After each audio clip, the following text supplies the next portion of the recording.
It's the WEOL Gridiron Clash, streaming live on WEOL.com and on the Chronicle Telegram's YouTube channel. Tonight, the Avon Lake Shoremen take on the Amherst Comets. It's brought to you by Nick Abraham Elyria Ford at the corner of Route 57 and East Broad Street, Ecotree Services, your complete tree care company, and by Stewart's TV and Appliance, 468 Cleveland Street in Elyria.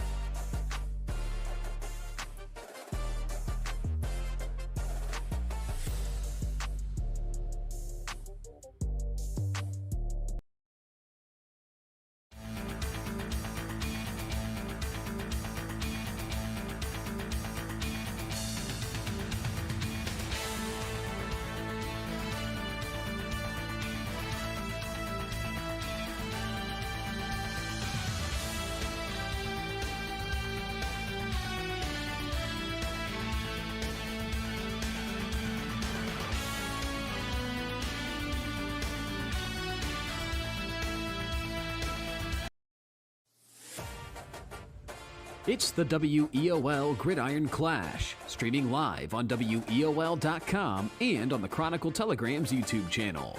Tonight, the Avon Lake Shore, the Amherst. It's brought to you by Abraham Elyria at the corner of Route 57 and East Broad Street, Ecotree Services, your complete tree care company, and by Stewart's TV and Appliance, 468 Cleveland Street in Elyria.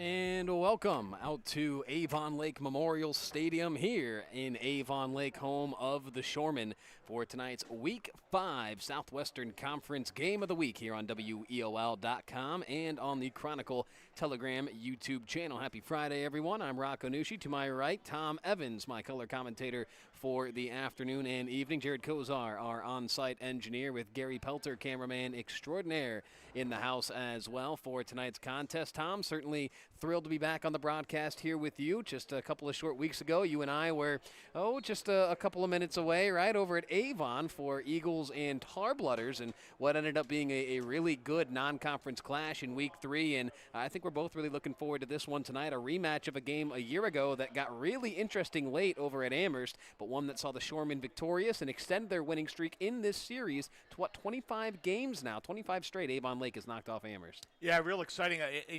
You hate to call a game in Week 5 a must-win for either team, but really with the playoffs shortened to 12 teams this year, both these teams are out of the money right now, but the SWC is going to get tougher.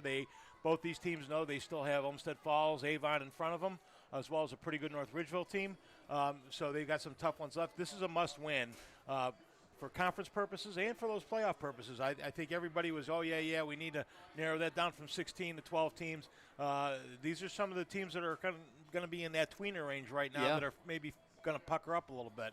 Yeah, and we'll certainly hear from head coach of Avon Lake, Matt Kostelnik, later on in this pregame show, and he wasn't shy about that, talking about the playoff standings already here in Week 5 and how that 0-3 start in the non-conference really kind of put them behind the 8 ball on that front, but they got back on track last week in dominating fashion, routing Midview, and kind of the opposite for Amherst. I think they were maybe expecting to have more success through the first 4 weeks of the season. They come into this one at 2-2 with losses to Buckeye and then also Berea Mid-Park last week, a loss that head coach Tom Thome was not super thrilled with. So certainly interested to see how both sides kind of respond tonight. Again, Avon Lake feeling a little bit better about themselves with that win, their first win of the season. And for Amherst, can they try to get back on track? Like you said, Tom, they've still got Avon and Olmsted Falls in front of them in addition to the rest of that SWC gauntlet. So it certainly doesn't get a whole lot easier for either of these two sides here tonight. So why don't we step aside, take our first time out, and when we return, we'll hear from Amherst head football coach Tom Thome as he breaks this one down tonight. Again, it's our WEOL.com and Chronicle Telegram YouTube channel game of the week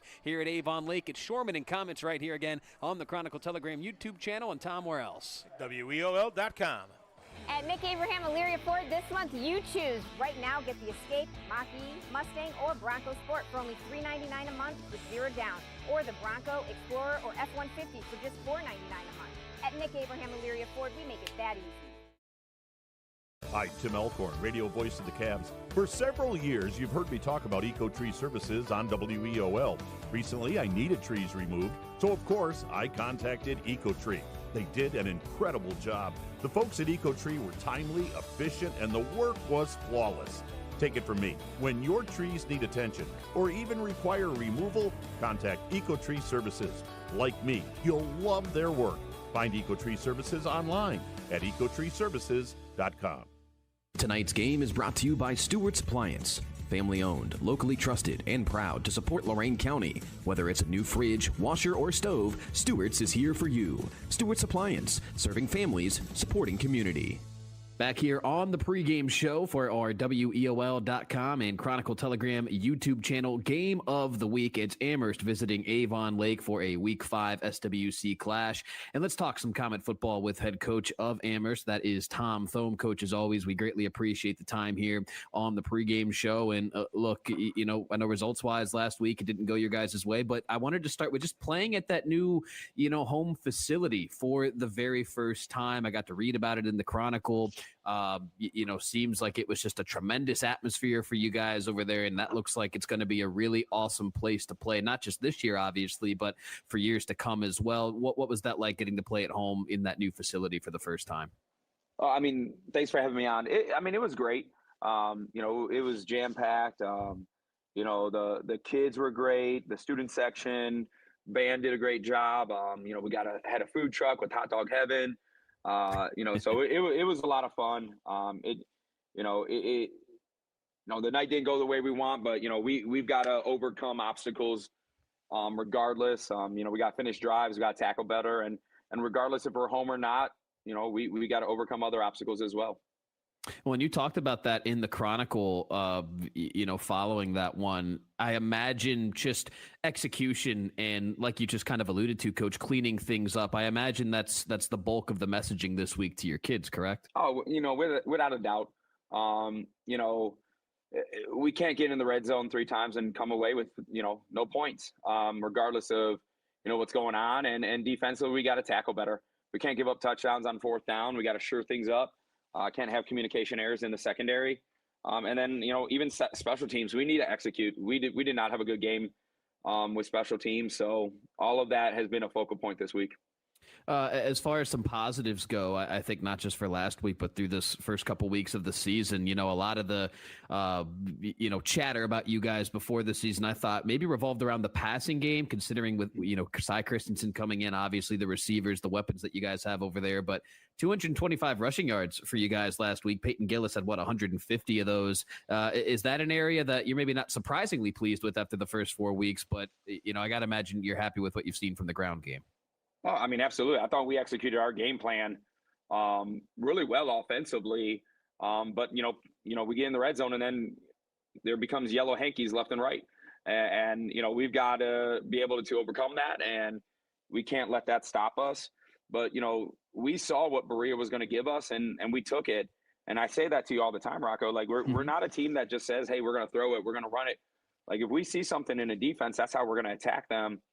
And, we just got to punch it in, though.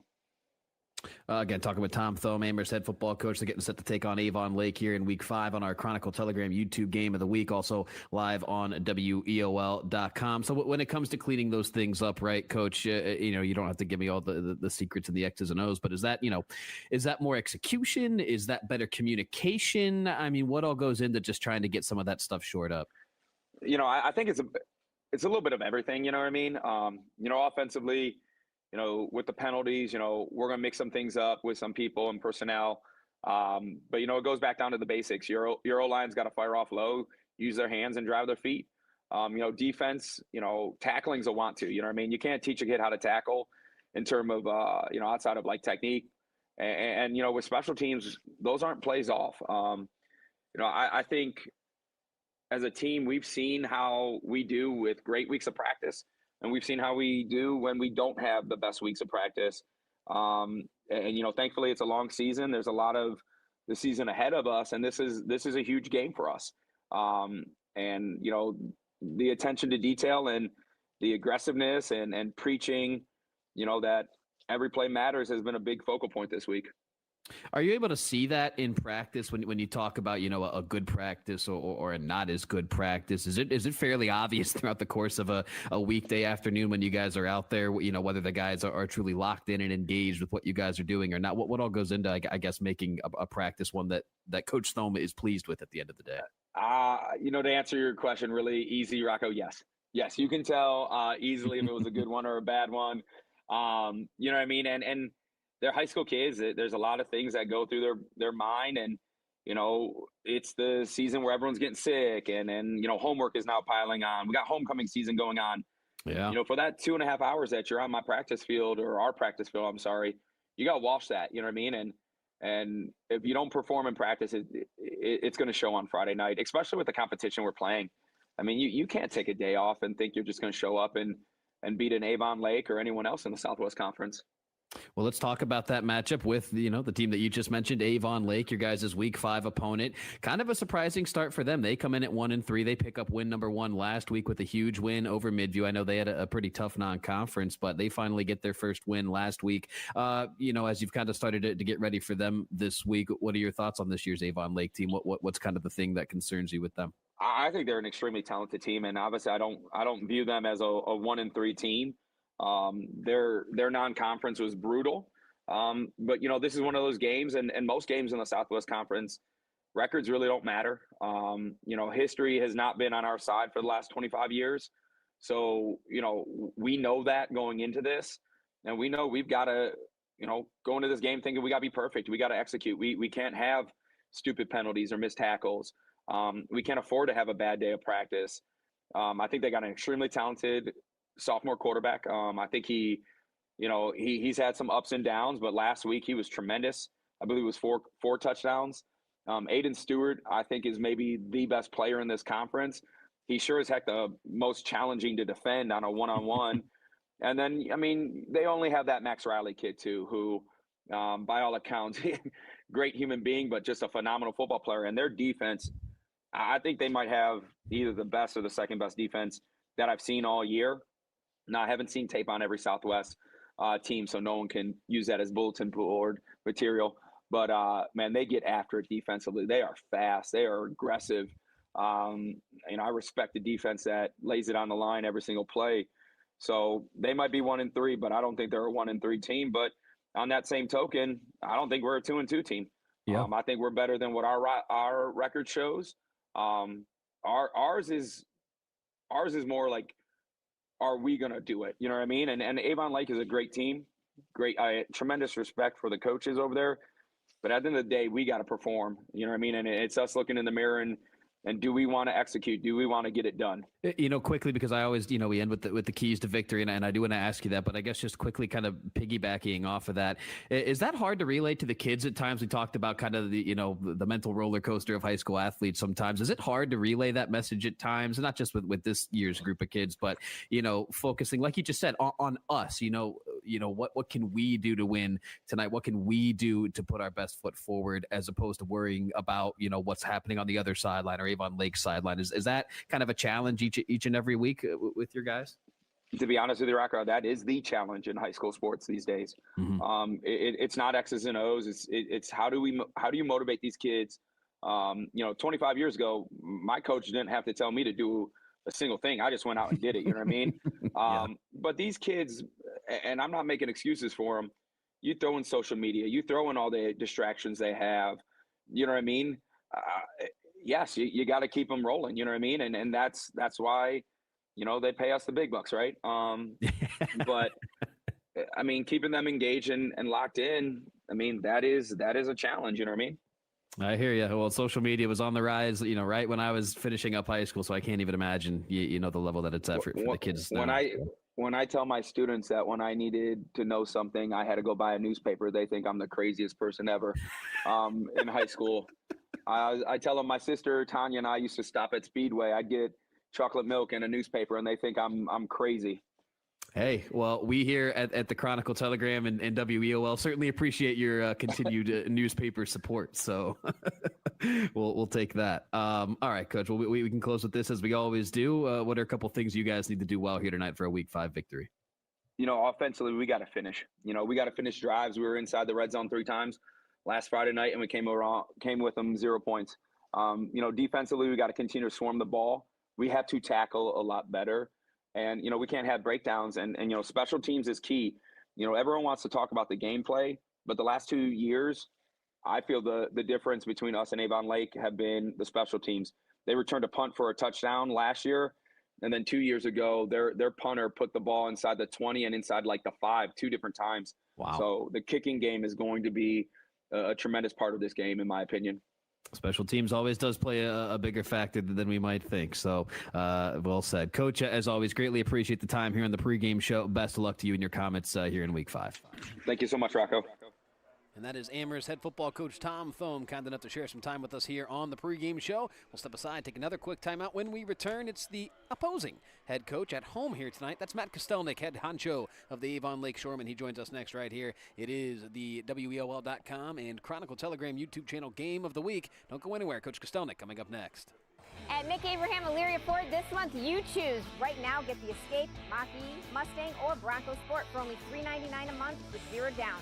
Or the Bronco, Explorer, or F-150 for just $499 a month. At Mick Abraham Elyria Ford, we make it that easy.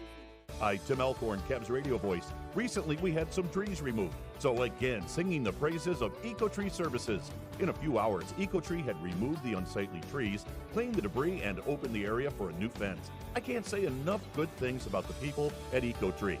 I've used them several times, always thrilled with their work. If you have trees that require pruning or need to be removed, contact Ecotree, a local business that deserves your business. They've earned mine. Go to ecotreeservices.com.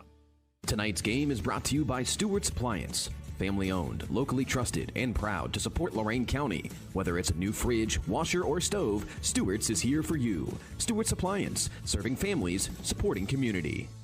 Back here on the WEOL.com and Chronicle Telegram YouTube channel Game of the Week pregame show as Avon Lake gets set to take on the Comets of Amherst. And let's talk some Shoremen football with their head coach, Matt Kostelnik. Coach, as always, we greatly appreciate the time here on the pregame show. Do appreciate that. And look, we had you on the wrap-up show this past weekend, right? You guys get that first win of the season. You guys kind of run Midview off the field last Friday night. So just to kind of rehash some things we talked about Saturday, I imagine just, getting that win and getting ready for this week of preparation, I got to imagine there was maybe a renewed energy, across you, your staff, your kids, just with the whole program. Yeah, it definitely felt good. Like I said, to get that off our back and put us back into a positive position. And, we dug ourselves quite a bit of hole going 0-3. And this is one step towards digging ourselves out. So the big thing is learning from, what did we do well in that game? Where can we continue to improve and make sure we improve in practice? What looked or maybe even felt different last Friday compared to, maybe the previous 3 weeks? And again, I know we talked about some of this on Saturday, but for those who maybe didn't see the show, again, what kind of looked or felt different for you guys in that win? Or was it really not that? Was it just a matter of just some better execution and things like that? Definitely turnovers. I mean, that was the key factor, was playing a clean game. We only had 1 turnover in the game. And we were able to stay consistent in our offense and take our shots when we needed to and get the ball to our athletes. And so, and that's got to be continuing to be our focus moving forward, is making sure we're playing a clean football game. And we're putting the ball in the end zone when we pass the 30-yard line. We had to get a couple 4th downs too. So it's just trusting our young quarterback and our guys to get stuff done and put the ball in the end zone. You mentioned your young quarterback, sophomore Dawson Tenbrink. How has that relationship been with him as he's kind of grown into his own this season? I know it's still early, and I know he's made some mistakes, but he's had some really good moments as well for you guys. What's kind of that growth process been like for him, and how do you continue to see that grow as the year goes on? Well, we give him a ton of freedom. He's a smart kid, a kid who can run our offense and run checks, and he will continue to improve upon those, and we'll give him even more parameters. So, it was really nice to see him. He checked out of a couple of things this past game, was able to execute some really nice plays. With that freedom, we know he's going to make some mistakes. If you look back at the games, the 3 losses, he didn't really have many mistakes. The mistakes he did have were catastrophic at times. But they were silly stuff, and we just kept telling him, hey man, as long as you don't repeat those silly mistakes. One play against Highland where he had the right read and the kid just made a great play. We're like, dude, I mean, that's just going to happen. But, another one where he rolled out and he could have taken the ball himself and ran for first down. He tried to force the ball down the field and threw right into the hands of a Mount Highland defender. So it's like you have two mistakes there. One, the kid made a great play and he had the right read. He did everything that he was supposed to do. The kid, that's a varsity football play. Versus the other one where it's like, hey man, next time you get this rollout, you got sight line on the first down. Just take it and run. Don't need to force downfield. And again, as long as he doesn't continue to do that, he'll put himself in a great position. So we had all the confidence, even with those 3 games, we had all the confidence in him. But that hasn't been just him. It's been other players that have also committed turnovers that we didn't see this past game. So we got to continue to, again, build on that, play a clean game, and let Dawson go out and have some fun. Because when he's having fun, our whole offense seems to just roll. Does having, and again, we're talking with Avon Lake head football coach Matt Kostelnik. His guys get set to take on Amherst tonight here in week 5 on WEOL.com and on the Chronicle Telegram YouTube channel. Does having a good amount of experience across your skill positions, has that helped Dawson this season when you look at guys, like a Michael Summerfield, he's a senior, Aiden Stewart, obviously, Ezra Jones, guys like that? Has that sort of been, I don't want to say a crutch for Dawson to help lean on at times, but I got to imagine that's been beneficial having some experience across those skill positions. Yeah, it does at times, but if you really, I think one of the most impressive stats that I can throw out to you is the fact that we have, I think, 8 or 9 receivers with multiple catches on the season in 4 games. Wow. I mean, to me, that's saying like, hey, like both our experience at wide receiver and his ability to move, Dawson's ability to move the ball around, is what's, again, it was another one of those indicators of like, he's right there. We're in a good spot. We don't need to hit a panic button. Like, he is a great player and he's going to continue to improve. So, but yeah, it's great having Summerfield in there and he can make plays. And obviously, Aiden Stewart, I don't know what he has, like 5-6 touchdowns this year. And I think Ezra is leading us in touchdowns with 5 or 6. So, having those stable guys, being able to put the ball in the end zone is crucial to continue to develop our offense and grow each week. I want to ask you about the defense before we talk about this matchup against Amherst tonight, Coach, because we talked Saturday about your guys' non-conference schedule, certainly a very challenging one. You open up conference play against a really good, Midview team, and defensively it seems like things maybe came together a little bit for you guys last week, holding Midview to just 7. I know on the box score that they got their yards, but that's still a pretty darn good offense that you guys held at just 7 points. Is that side of the ball starting to come together a little bit as this year goes on? I think as we get more experience, we had our 2D lineman back, we had our middle linebacker back, and Summerfield at safety who's playing both ways. So we were really looking for a lot of positions, and I think in some ways they're still kind of coming together. And hey, where do you guys fit, and what do things do? And in particular, up front, we had some battles up front over the last 3 weeks, and last 4 weeks. And last week we were able to finally, get some pressure on the quarterback, get the sacks with just rushing our front 4. And again, as we continue to move into the season, we're going to rely on those guys more and more and more as they continue to gain experience. And I love their effort. The effort's been there for 4 straight weeks. It's just we made a few more plays. We hit home a little bit more against Midview, and we're going to have to do that against Amherst this week. Well, let's talk about the Comets matchup tonight for you guys, Coach. Is Amherst coming off a loss last week? They sit at 2-2 on the season right now, and you guys played a heck of a ball game last year over at their place. I know it was kind of a mucky, torrential downpour type evening in that one, but I'm sure you guys are expecting a hardly fought contest again tonight. What are some things that they do well that you've seen on tape that kind of concerns you with your guys heading into tonight?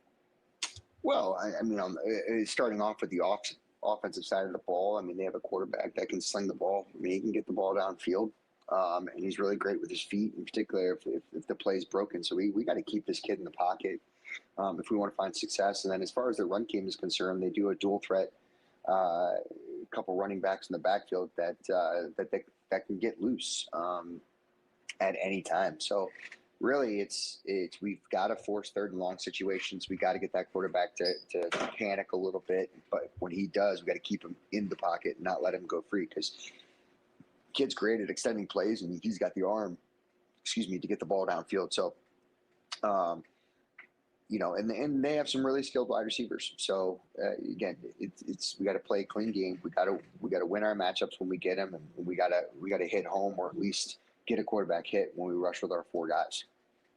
Well, there you go. I would normally ask you about keys to victory, but you pretty much just answered that right at the end there. So certainly, yes, Christensen, their quarterback, a heck of a player. So I'm sure you guys have your hands full trying to slow him down here tonight. Coach, as always, we greatly appreciate the time here on the pregame show. Really looking forward to seeing how this one plays out tonight. Thank you again, as always, and best of luck to your Shoremen here in Week 5. I appreciate it. Thank you. At Nick Abraham Elyria Ford this month, you choose. Right now, get the Escape, Mach-E, Mustang, or Bronco Sport for only $399 a month with 0 down, or the Bronco, Explorer, or F-150 for just $499 a month. At Nick Abraham Elyria Ford, we make it that easy. Hi, Tim Elkhorn, radio voice of the Cavs. For several years, you've heard me talk about Ecotree Services on WEOL. Recently, I needed trees removed, so of course, I contacted Ecotree. They did an incredible job. The folks at Ecotree were timely, efficient, and the work was flawless. Take it from me, when your trees need attention or even require removal, contact Ecotree Services. Like me, you'll love their work. Find Ecotree Services online at ecotreeservices.com. Tonight's game is brought to you by Stewart's Appliance. Family owned, locally trusted, and proud to support Lorain County. Whether it's a new fridge, washer, or stove, Stewart's is here for you. Stewart's Appliance, serving families, supporting community.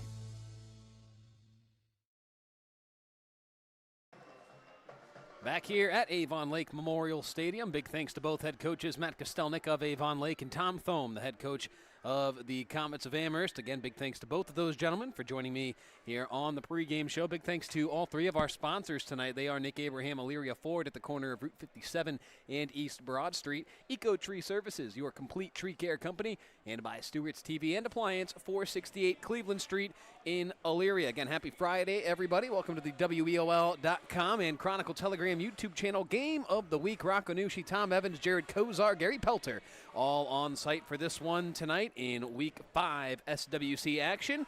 Tom, some initial thoughts from you, my friend, on this one. Well, I talked a little bit about in the pregame that really kind of a must-win early in the season for both these teams, but really trying to get things going here in the SWC.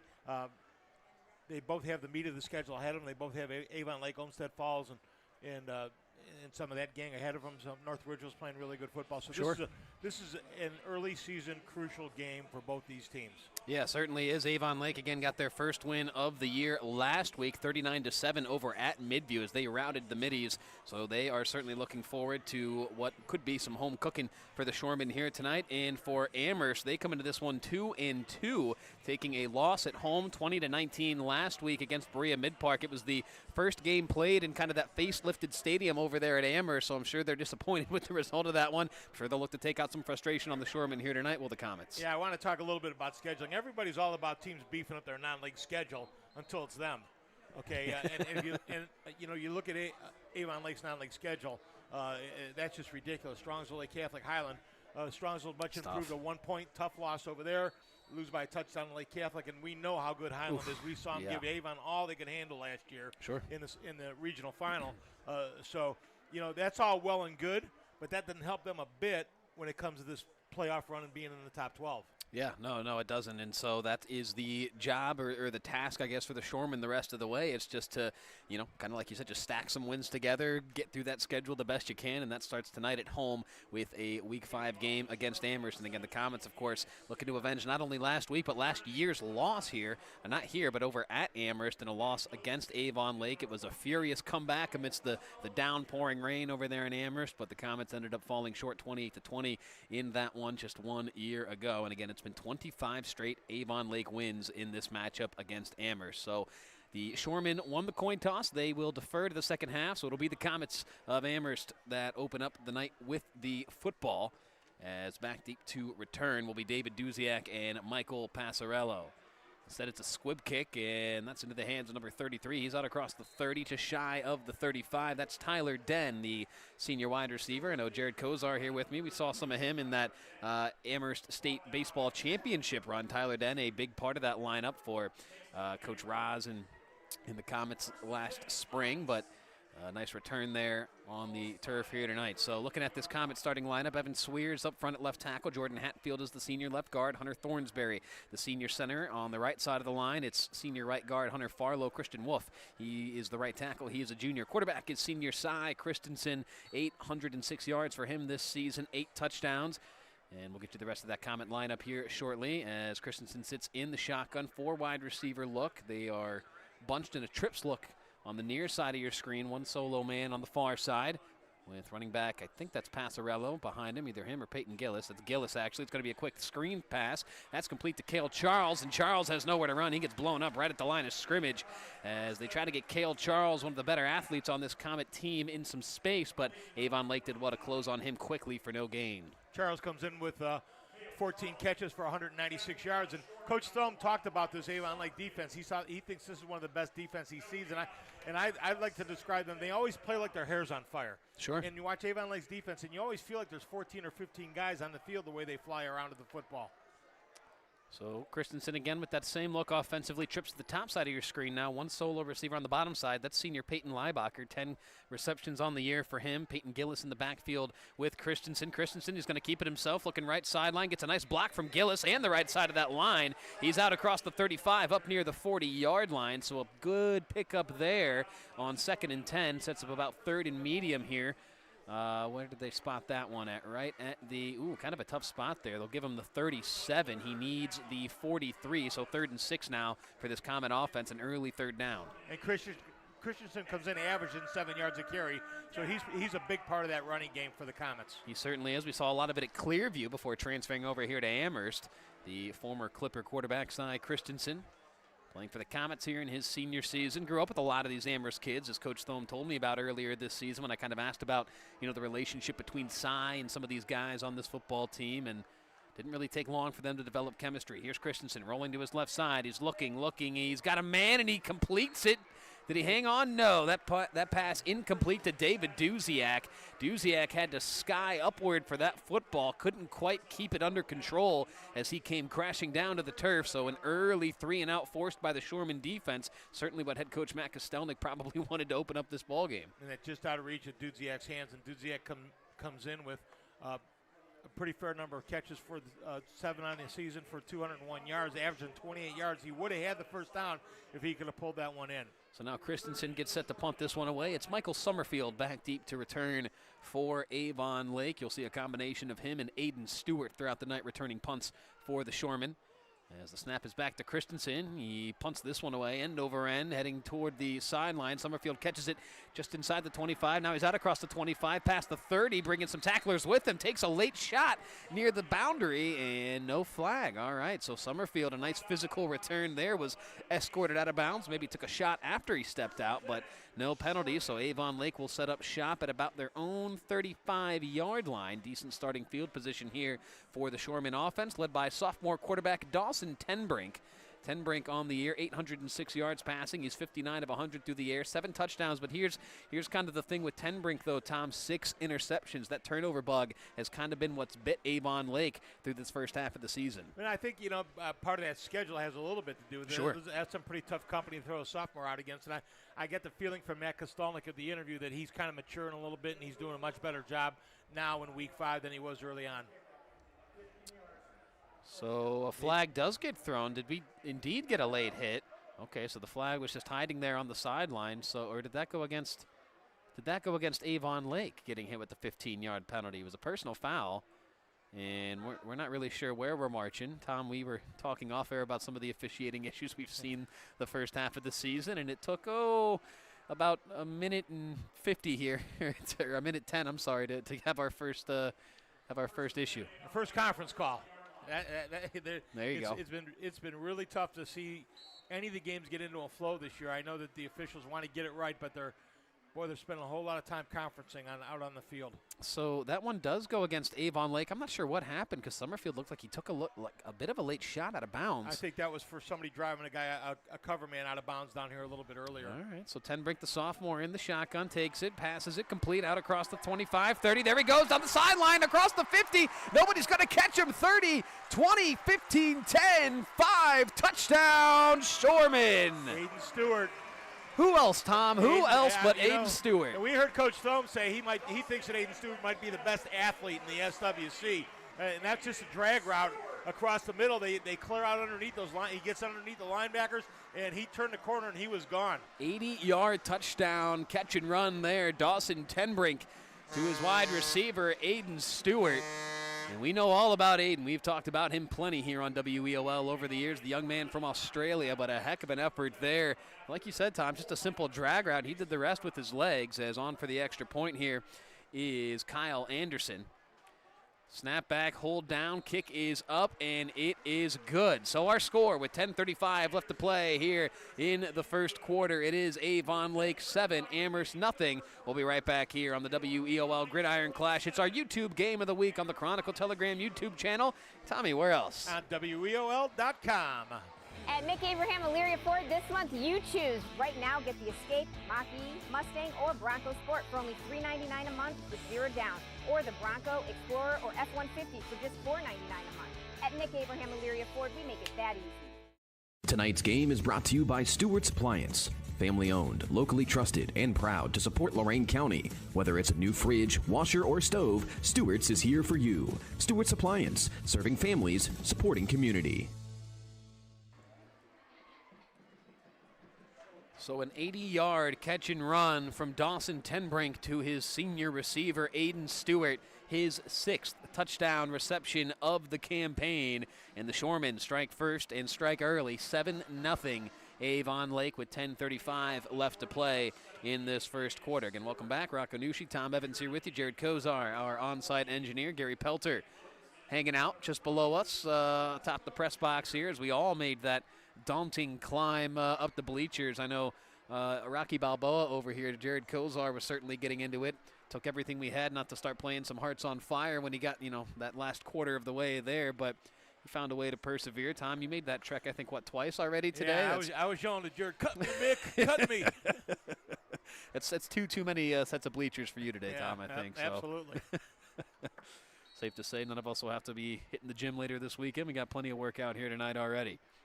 So, 7-0, Shoremen. Get an 80-yard catch and run there from Aiden Stewart off the arm of Dawson Tenbrink as they boot this one deep. It's into the return hands of Peyton Gillis. Gillis working his way up the far sideline. Gillis trying to turn that corner, and he gets escorted out of bounds just across the 25 up near the 30. They'll give him the 29.5, so that's where Amherst will set up shop. The Comets, they went 3 and out on that first offensive possession. A couple of short runs, then an incomplete pass. Just didn't really seem to get too aggressive. Maybe a little too conservative on that opening drive there, Tom? Yeah, just trying to don't feel like any flow for them just yet. You're trying to figure out what they want to do.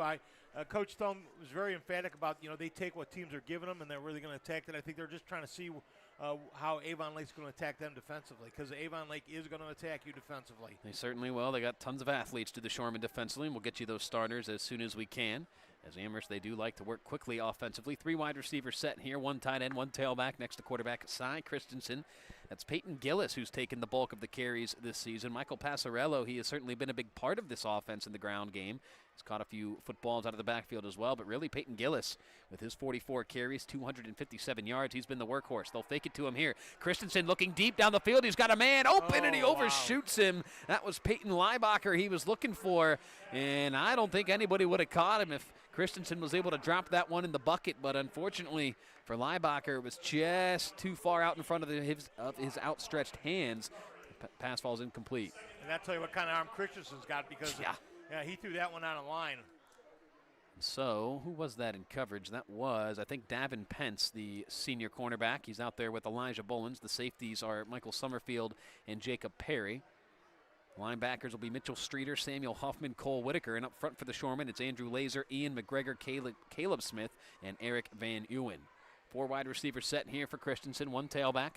He'll turn. He'll give to Peyton Gillis. Gillis working left side, and there's nothing doing there. He gets blown up right at the line of scrimmage.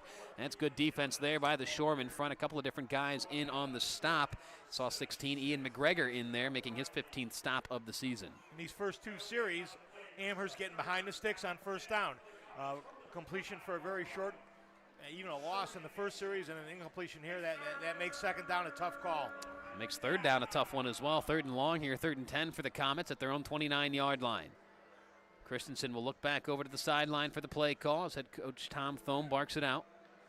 Christensen taking a look at that play sheet on his wrist. Again, 4 wide receivers set, trips to his right, 1 man to his left. Christensen, he'll roll near side. Christensen looking downfield, still looking, still scrambling. He's under pressure, throws, and it's caught but out of bounds. That was David Duziak making a nice catch, but didn't keep any of those feet in bounds. It's not good on Sundays, not good on Saturdays, not good on Friday nights either. So another 3 and out there for the Comets. And Duziak ran a little wheel route and then turned around and saw Christensen wide outside, tried to come back to the ball and just couldn't keep his feet in bounds. So how about this Avon Lake Shoremen defense? They came to play early here tonight. Can they sustain it? And can the offense help them out as the night goes on? So far, so good for head coach Matt Kostelnik and his crew. Tom Thome and the Amherst Comets, they'll have some answers to try to figure out as this first quarter rolls along. Another punt situation here. Summerfield back deep to return. That snap was a hop and a skip into the arms of Cy Christensen. He gets it away to Summerfield. Summerfield makes 1 man miss, now makes another. He's still running. Summerfield up the near sideline, and he finally gets shoved out of bounds there by, that was Patrick Fellenstein, who eventually escorted him out. But Summerfield, a nice return into Comet territory. Yeah, I saw the same thing there, Tom. It's the orange ball marker. The beanbag, Yeah. Maybe they pick a different color for that one in future years. I don't know, but nonetheless. Powder blue, maybe. Something. Something not in the same, hue color family as yellow, but, who am I to criticize the officials? Oh, wait, we'll do plenty of that, I'm sure, as the night goes on, won't we, Tom? So, and Avon Lake with great field position, starting out inside Comet territory. Yeah, massive starting field position here for the Shoremen. They already lead 7-0 over Amherst with 9:22 left to play in this opening stanza. Man in motion here across the line of scrimmage. Snap goes to Tenbrink. He's got a man open. That's Stewart on the screen pass. Stewart with blocking ahead of him, and he picks up a good chunk of yardage there. Aiden Stewart gets his way up to the, 41-yard line, so a pickup of about 8 there on first down. So the Shoremen doing pretty much the opposite of what the Comets are doing offensively right now. Obviously, the big play there on their first snap of the ball game to Aiden Stewart, that'll play, but staying ahead of the sticks, contrary to what Amherst was doing in terms of getting behind the sticks. Stewart's already picked up his 6th TD on the season in that first series. How about this? The heavy eye formation here. As Tenbrink takes the snap, he'll turn. He'll give to his tailback, working left sideline, working up, turn the corner. That's Ezra Jones. He's still going. Ezra inside the 15-yard line, and he gets brought down there at about the 13. So Ezra Jones, a pickup of about 28 yards there. A nice big chunk there for the Avon Lake offense, and they're just kind of getting whatever they want right now against this Comet defense. And Ezra at 6'2", he's a load, and they tried to bring him down by grabbing his jersey, and Ezra wasn't having any of that right now. I think we saw Ezra in the Chronicle Telegram ranked. He's one of the top rushers in the county right now. Certainly is. Ezra Jones, 275 yards on the season for him, 46 carries, 5 touchdowns. I'm sure he'll be looking to add to that total here. Another heavy eye set here for the Shoremen. Tenbrink will turn. He'll give now to the fullback, and he gets upended just across that 10-yard line, maybe right at the 10. That's Caleb Smith, 5'11", 214-pound Caleb Smith. He's a load, but the Comet defense did well to stop him for a short gain there. Sets up 2nd and 7 now for the Shoremen. Ball at their own 10, or I'm sorry, at the Comet 10. And Coach Kostelnik's not even trying to hide it in the program. They've got Caleb Smith listed as an offensive lineman, wearing number 12. So that'll tell you a little bit about his size. Yep, certainly will. 4 wide receiver set here for Tenbrink in the pistol. Ezra Jones behind him. Comets load the box with 6. Tenbrink takes the snap. He'll turn and give to Ezra. No, he'll keep it himself. Tenbrink looking for the end zone. He gets brought down short, but a flag comes flying out near that line of scrimmage, usually in the area of holding. And you can already see the Shoremen starting that jaunt backwards. So put him in reverse. That'll be against the Shoremen. And it's one of those things that, well, I know Amherst head coach Tom Thome talked about it, finishing drives. I'm sure Avon Lake, similar goal for them tonight as well, right? Finishing drives, and well, holding calls like that, once you get inside the red zone, that can certainly hurt. Yeah, Amherst talked about coming away empty 4 times inside the red zone last week.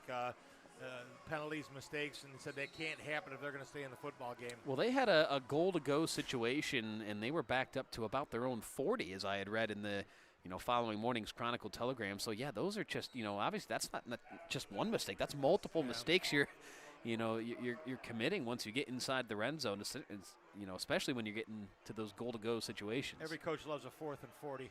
So how about this? An empty set here for sophomore quarterback Dawson Tenbrink. Haven't seen that yet tonight from the Shoremen. He'll take the snap under pressure quickly, dumps it off to Aiden Stewart. Stewart with the block ahead. Stewart into the end zone. Touchdown, Shoremen. And that was just unsound defense. They did not cover Stewart, and he's the most talented guy on the field, and he wasn't covered.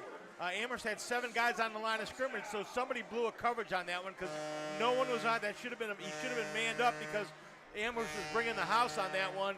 Somebody blew the coverage, and Stewart all by himself picks up his 2nd touchdown of the night. And a big block downfield by Ezra Jones. That was the only block Stewart needed at that point to get into the end zone because, like you said, Tom, he was pretty much uncovered as he caught that football. And again, good downfield blocking by Ezra Jones makes this 13-0. The extra point from Kyle Anderson is up and good, so make it 14-0 Shoremen. Our score with 7:35 left to play in this first quarter. We'll be right back on our WEOL.com YouTube Game of the Week, also streaming live over on the Chronicle Telegram YouTube channel. At Nick Abraham Elyria Ford this month, you choose. Right now, get the Escape, Mach-E, Mustang, or Bronco Sport for only $399 a month with 0 down, or the Bronco, Explorer, or F-150 for just $499 a month. At Nick Abraham Elyria Ford, we make it that easy. Hi, Tim Elkhorn, Kev's radio voice. Recently, we had some trees removed. So again, singing the praises of Ecotree Services. In a few hours, Ecotree had removed the unsightly trees, cleaned the debris, and opened the area for a new fence. I can't say enough good things about the people at Ecotree. I've used them several times, always thrilled with their work. If you have trees that require pruning or need to be removed, contact Ecotree, a local business that deserves your business. They've earned mine. Go to ecotreeservices.com. Back here at Avon Lake, 14-0 our score with Amherst trailing in this first quarter. 7:35 left to play as Aiden Stewart picking up touchdown catches number 6 and 7 on the year. Yeah, 6 and 7. Over 100 yards receiving already for Aiden Stewart in this first quarter. Man, if it's going to be that kind of night for Aiden Stewart, it's going to be a long, long evening for that Comet defense, Tom. I was going to say, those Amherst bus, the engines haven't cooled off yet. They've run 6 offensive plays, and they're down 14-0 already. They've got to get something going on this drive to stop the bleeding. And this is kind of how it went last year for them as well. They got down 28-0 in that game, answered with 20 straight. But eventually fell short to Avon Lake. But again, digging themselves in a bit of a hole to start tonight's ball game. Kickoff is received by Amherst in their own end zone. Return man's going to bring it out. That's Passarello, and he gets wrestled down at his own 15-yard line. So Michael Passarello looking to make something happen on that return. Didn't really have much room to work with. Probably not the best choice by him. Nope. So Amherst with 85 yards of turf ahead of them. Just have to get something going offensively, Tom. They haven't picked up a first down yet halfway through this first quarter. Well, and the key to it's been first down. They've been behind the sticks on both long incomplete pass in the last series and the first series. Actually completed pass for probably a loss of 2 yards. They got to get something going on first down. So we'll see what Cy Christensen and this Comet offense can do. And Christensen, the senior transfer from Clearview, was very successful there, looking to maintain that success in his final season of high school ball here at Amherst. Head coach Tom Thome has certainly given him the keys to the offense as he breaks the huddle with this 4 wide receiver set, trips to the top side. Amherst daring to throw the football. Avon Lake daring Amherst to throw the football. Now they drop some people out of the box. They do drop out. They disguise that well. Christensen going deep again, though. He's got a man, Leibacher. That one's caught at the 50, and now it's a foot race to the end zone. I don't think he's going to get caught. No, he won't. Peyton Leibacher, touchdown Comets. Well, how about that, Tom? 85 yards. Amherst answers with a touchdown of their own, and boy, we got ourselves an old-fashioned shootout here tonight, I fear. Holy mackerel. Yeah, he did a great job of using his body to fend off the defender on that one, pull that in, and off to the races. So Leibacher, yeah, tremendous job, like you said, Tom, of kind of fending off the defensive back there with part of his body, able to haul it in. That's tremendous focus and body control there by the senior wideout, Peyton Leibacher. And What a catch and run. What a throw by Cy Christensen. That's not even his longest catch of the season. He had an 86-yarder. That one was only 85. Well, they love big explosive plays here in the SWC, I suppose, as the extra point is up and good from Jack Coleman. So our score was 7:18 left to play in the first. It's Avon Lake 14, Amherst 7. We'll be right back here on our Chronicle Telegram YouTube channel. Game of the Week, Tom, also streaming online at WEOL.com. High school football in Lorain County is all about tradition, pride, and community, and that's what Stewart's Appliance is built on. For generations, Stewart's has been the family-owned appliance store you can count on for quality products and personal service. From refrigerators to washers, ovens to dishwashers, Stewart's has what you need to keep your home running. Proud to support Lorain County and proud to support high school sports. Stewart's Appliance, where community comes first.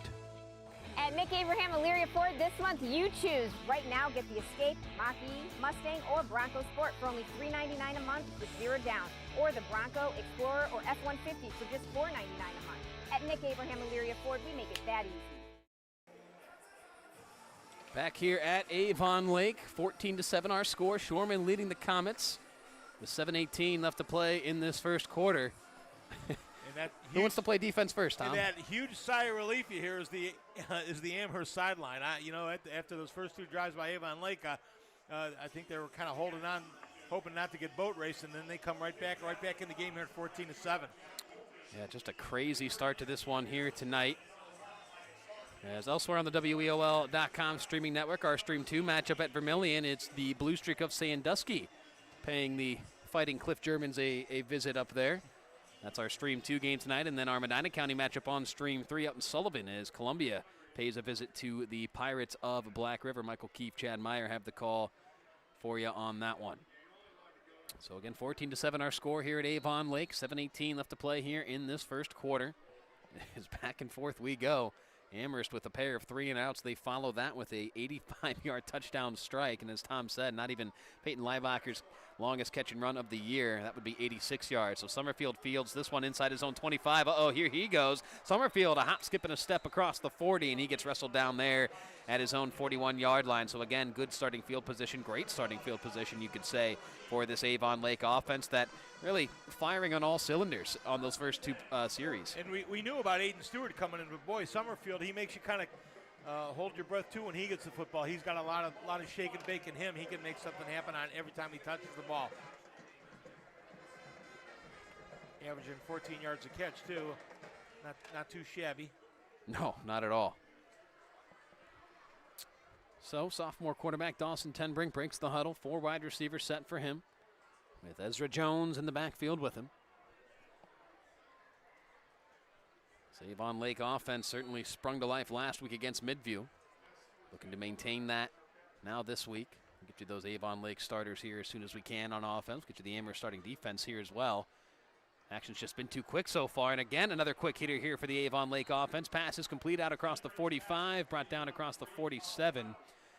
As on that reception was number 3, Colin Hout, his 11th catch of the season. Hout, kind of one of those sneaky good targets here for this Avon Lake offense. Let me get you the starters here quickly. On the offensive line, it's senior left tackle Maxwell Riley. Left guard is junior Harry Riley. The center is Jonah Kamai, a junior. On the right side of the line, it's senior right guard Slade Strang. And the right tackle is junior Jack Ellis. Wide receivers are senior Aiden Stewart, senior James Ness. In the backfield is senior Ezra Jones, junior Jacob Perry, and then senior Colin Hout in that H-back spot. Tenbrink takes the snap. He'll give it to Ezra Jones here on the sweep play. He runs outside the right tackle, makes his way upfield past the first down marker, tackled at about the Comet 47-yard line. So a pickup of about 6 there for Ezra Jones, and that's the Shoremen a fresh set of downs. Nice job by Jones breaking that one off just outside the tackle, planting his right foot and getting downfield, picking up the first down on that one. So 6:15 left to play here in this first quarter. Avon Lake at the Comet 46-yard line. As the Comet defense looking to make a play here to help their offense out a bit. It's been a high-scoring affair here so far through half a quarter. The turn and give to Ezra Jones. Jones looking for some wiggle room up the middle. Not a whole lot there, though. As Jones picks up a couple, they'll give him forward progress at the 42. So actually A gain of about 5 there for Ezra Jones. He got more ground on that than I thought. Yeah, part of the fan club tunes in, said we look and sound good. That's my brother Mark. And, all right. And that he must mean the broadcast, because he's never told me I look good in my entire life. So it's got to be everything about the broadcast tonight. It's all right, Tom. I don't get too many visual compliments these days myself either, so I'll just I'll chalk that one up, I guess. 2nd and 6 now, they'll call it for the Shoremen. Big thanks to all of our listeners who have tuned in, not only tonight, but this season with this kind of new look WEOL, doing our YouTube games of the week each and every Friday night. So big thanks to everybody who's been a part of that, both from a sponsorship, talent, viewership standpoint. Everybody, big thanks. Ezra Jones here on the carry, breaking tackles, taking Comets with him. He's got the first down and more. Ezra Jones, a nice physical run for him, a gain of about 10 as he gets tackled down at the Comet 33-yard line. So a gain of 9 there for Ezra Jones, and another Avon Lake first down. So the Shoremen moved very, very quickly on those first two possessions. Now taking their time a little bit, really marching themselves downfield. And this offensive line doing a really nice job of opening some holes for him. Riley, Kamai, Strang, and Ellis up front for the Shoremen. Yeah, it's a tremendous starting 5 up front for head coach Matt Kostelnik in the Shoremen offense. Tenbrink takes the shotgun, snap, 4 wide receiver set. He's going deep down the field. He's got a man, that's Summerfield. They sky for it, him and the defender, and is that picked off? It is intercepted by the Comets, and that is number 2, David Duziak, the playmaker himself. Duziak, one of the top guys on that Amherst roster, both offensively and defensively. He makes a big play there, and we talked about it in the pregame, Tom. Those turnovers for the Avon Lake offense, it's come back to bite them on numerous occasions this season, and another one there from quarterback Dawson Tenbrink. And Tenbrink just overthrows that one, and Duziak, as a receiver on offense, he treated that like that was his ball all the way. Does a nice job of coming down with that. Got to get a shout out to both his mom and dad, who I work with. Dad's a phys ed teacher in Lorain, and Mom, an outstanding elementary teacher in Lorain as well. You and your education connections over there, my friend. So David Duziak. Oh, they're not going to call that a touchback. They're calling him down on the 1-yard line. Boy, that that's wasn't a very fortuitous spot by the official. I thought for certain he was in the end zone when he came down with that. Yeah, and I think that's part of the reason why head coach Tom Thome has the palms upward toward the sky over there, kind of asking what's going on here. And now a flag gets thrown. Get a delay of game call. That's the back judge. And it's delay of game, yeah. Where are you going to move it to at this point? Yeah, Coach Stone doesn't even. Right, there's nowhere to move it's that. Almost touching the goal line as it is. Yeah, they didn't even move it, so they'll just leave the ball right there. Just threw the flag to throw it, I guess. So Cy Christensen in the empty set here, 5 wide receiver set. Let's see if Avon Lake sends some pressure at him. Now he gets under center for a little quarterback sneak, just trying to get some breathing room, and he maybe, I don't know, Tom got half a yard there, Cy Christensen did. Not a whole lot. And that could be a tough thing. If you're a shotgun team, when you bring your quarterback under center and he's not used to being there, that could be a tough exchange sometimes. We've seen that fumble happen numerous times this season already. And so they'll get right back into the empty set here, will the Comet offense. Let's see if now they decide to put this one in the air, although I don't know. We'll see. Avon Lake not showing any pressure with just the 4 down linemen. 2 guys sitting right on the outside of the box. Now one creeps in. That's number 4, Samuel Huffman. Kind of creeping his way into the box there. Now he'll back out. With 3:50 and counting left to play, Christensen takes the snap, looking deep down the field, and he nearly gets intercepted. Almost, returns the favor. Yeah, not on the same page as his receiver, Cale Charles, and that was defensive back Christopher Goulding, the freshman. How about that, Tom? 6'2", $175. Goulding knows you missed an opportunity. You see his hands on his helmet right there. He thought that one was intended for him. He knows that's a missed opportunity right there. Well, it certainly looked like it might have been. That was not the best pass off of the arm of Cy Christensen, and he's lucky his team still has possession. So 3rd and 10 now, ball at their own 1-yard line. And it was David Duziak intercepting Dawson Tenbrink. It was right near the end zone. They didn't give him the touchback, so now the Comets' backs are up against the wall. 4 wide receiver set, 1 tailback. Christensen takes the snap. He's under pressure. Christensen in trouble, just has to get rid of it. He does. It's caught, but shy of the first down marker is Duziak, the man who had that interception. Duziak brought down at about his own 7 or 8 yard line, so a short pickup there for the Comets, but their back's still kind of up against the wall. They'll trot the punt team out there and try to flip the field. So again, a nice job by Duziak coming back to the ball. Christensen kind of scrambled on that one, a little bit of a scramble. Duziak, great sense out there to see his quarterback and comes back to the ball. They give him a little room to get this punt away. Christensen lost his footing a little bit as he was trying to roll out there. He's lucky he didn't kind of trip over himself and fall into the end zone for a safety, or worse, lose the football and have Avon Lake scoop it up for a touchdown. Shoremen going to come away with great field position here. As they block this, no, that's maybe that was tipped by the Avon Lake defensive front. Not sure if Christensen just kind of shanked that one, or if it got tipped or what. It looked really, really awkward. Almost like Christensen short-legged that one a little bit. Yeah, so Christensen with the defense of Avon Lake just crashing in on him, just had to punt that one away as quick as he could, and certainly Caleb Smith with the pressure from the Shoremen that time, kind of driving the blocking back into Christensen. So Avon Lake, their best starting field position of the night at the Comet 22-yard line. As the Shoremen, they've got 2 touchdowns already, courtesy of Aiden Stewart, an 80-yard touchdown catch and run, and one from 20 yards. And they'll go right back to work here with the I formation. Double tight formation for the Shoremen here. So probably no real shock where this one might go, as Tenbrick, he'll take the snap, he'll turn, he'll give to Ezra Jones. Jones with some blocking, looking to turn that corner near sideline, and he gets wrapped up and brought down inside the 20 near that 18-yard line. So a pickup of about 4 there for Ezra Jones.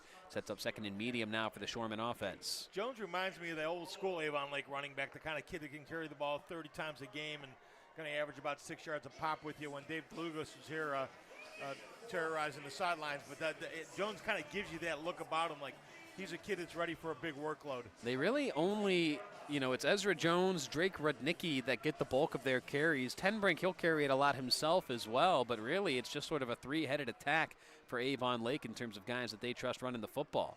How about this? A split backfield now for Tenbrink. 3 wide receivers set. It's Aiden Stewart here on the carry. He's got blockers in front of him looking to turn that corner. Stewart looking to turn the sideline. Flag gets thrown as Stewart gets shoved out of bounds near the first down marker. He needed about the 8-yard line, but again, a flag did fly. And we're going to get a face mask on this one. That was it. The Comets did a nice job of stretching that out to the sideline. That was the side judge that threw the flag on that one. Yeah, so we'll see. And personal foul, face mask, is indeed against the Comet defense. So some free yardage there for the Shoremen, a free set of downs for Avon Lake, and this should be inside the 10. Yeah, they are up near the 6-yard line now, is Avon Lake, looking to add to a 14-7 edge here in this first quarter. 2 minutes to play. Come on, that stack eye formation. Double tight stack eye, that power formation. Tenbrink under center. He'll take the snap, he'll turn, he'll give to Ezra Jones. Jones gets met immediately in the backfield, and he's got nowhere to run there. That's big number 75, Hunter Thornsberry, 5'11", 250 pounds, senior for the Comets. Made sure they weren't giving up any points on that occasion, just stuffing Ezra Jones in the backfield. Thornsberry, the center on offense, but they bring him in short yardage defense. Now they bring him out of the game, but he's that plug in the middle of that defense. So nice stand there by Thornsberry. Elsewhere on that Comet defense, Anderson Malloy, Cameron Barrios, Patrick Fellenstein up front. Linebackers are Tyler Den, Mason Morales, Brody Glick, and Isaac Vasquez. And in the secondary, it's David Duziak, Michael Passarello, Grady Pelletieri, and Jack Coleman. 4 wide receiver set here for Tenbrink in the shotgun. Ezra Jones on his left. Tenbrink takes the snap. He's looking near sideline, still looking, fires to the end zone. It's caught near the 1, and Stewart, looking for another touchdown, was not able to keep his feet in the end zone as he caught that one at about the 2-yard line. Got the ball in front of his body, too, so even if his feet were in the end zone, not sure if he would have gotten credit for the touchdown anyway, but he gets his way up to the 2-yard line. So 3rd and goal here for Avon Lake at the Comet 2. Again, some wholesale changes. I think that Avon Lake's going back with that short yardage offense again. You would probably be correct, and yes, they are with that eye stack, with the stack eye. Tenbrink, he'll turn, he'll give to Ezra Jones. Jones looking for the end zone, and I don't think he's going to get there. A second effort here, but no, he's brought down by a host of white jerseys. A number of different Comets in on that stop. Thornsberry, certainly one of the first to greet him. And they brought Thornberry back in on that goal line defense, and he kind of came around back behind him that time and got Jones and stopped his forward momentum. Anthony Litz also in on that stop, number 87. He's got that Guardian cap that a lot of folks you know, across high school, college, and the professional ranks kind of starting to wear those, not just for practice and training camp, but for game days as well. Big fourth down play. So a stat guy here on 4th and goal. Tenbrink under center. He'll turn. He'll give to Ezra Jones. Jones looking for the end zone. No, sir. And he lost the football at the end. Ezra Jones lost the football. They'll rule him down. It won't matter as the Comets come away with the stop. But what a stand there for the Amherst defense, Tom.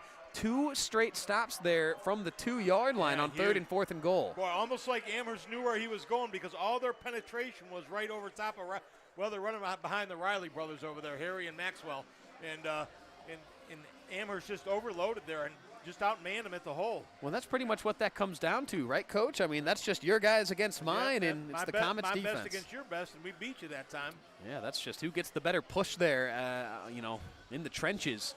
As we hear Brookside coach Scott O'Donnell talk about all the time, game is won and lost with that war in the trenches, and that battle certainly was won there by the Comet defense. But again, they're still right back up against the wall. They'll start this drive at their own 2, so not ideal starting field position, excuse me, for the Comets on their last 2 offensive possessions. Matt and we get a timeout. Matt was out about the hash mark that he wanted a timeout, saw something he didn't like there. So we'll step aside as well. Our score with 20 seconds left to play here in this first quarter. It's Avon Lake 14, Amherst 7. We'll be right back here on the WEOL Gridiron Clash. Hi, Tim Elkhorn, radio voice of the Cavs. Is on WEOL. Recently, I needed trees removed, so of course, I contacted Ecotree. They did an incredible job. The folks at Ecotree were timely, efficient, and the work was flawless. Take it from me. When your trees need attention or even require removal, contact Ecotree Services. Like me, you'll love their work. Find Ecotree Services online at ecotreeservices.com. 20 seconds left to play here in this first quarter at Avon Lake. The Shoremen leading Amherst 14-7. Rocco Nucci, Tom Evans here with you on the call. Jared Kozar, our on-site engineer. Gary Pelter hanging out just below us atop the press box here, atop these high bleachers. Quite the climb we all made to get up here, but work those leg muscles a little bit, right? So 1st and 10 here for Amherst at their own 2. Cy Christensen takes the shotgun snap, and he'll look for some wiggle room up the middle. Not a whole lot there, though, for Christensen. And that should bring us to the end of the first quarter, I would imagine, as Amherst again with an offensive possession starting right in front of their own end zone. And that will be the end of the first quarter. So we had some fireworks early. Things kind of simmered a little bit there towards the end of that opening frame. We'll see what the second quarter has in store for us. Our score after 1 here at Avon Lake. It's the Shoremen 14, Amherst 7. We'll be right back here on the Chronicle Telegram YouTube channel and elsewhere online. Where, Tom? At WEOL.com. At Nick Abraham Elyria Ford this month, you choose. Right now, get the Escape, Mach-E, Mustang, or Bronco Sport for only $399 a month with 0 down. Or the Bronco, Explorer, or F-150 for just $499 a month. At Nick Abraham Elyria Ford, we make it that easy. High school football in Lorain County is all about tradition, pride, and community, and that's what Stewart's Appliance is built on. For generations, Stewart's has been the family-owned appliance store you can count on for quality products and personal service. From refrigerators to washers, ovens to dishwashers, Stewart's has what you need to keep your home running. Proud to support Lorain County and proud to support high school sports. Stewart's Appliance, where community comes first. Back here at Avon Lake, Shoremen with a 14-7 lead over the Comets as we switch sides here to start this second quarter.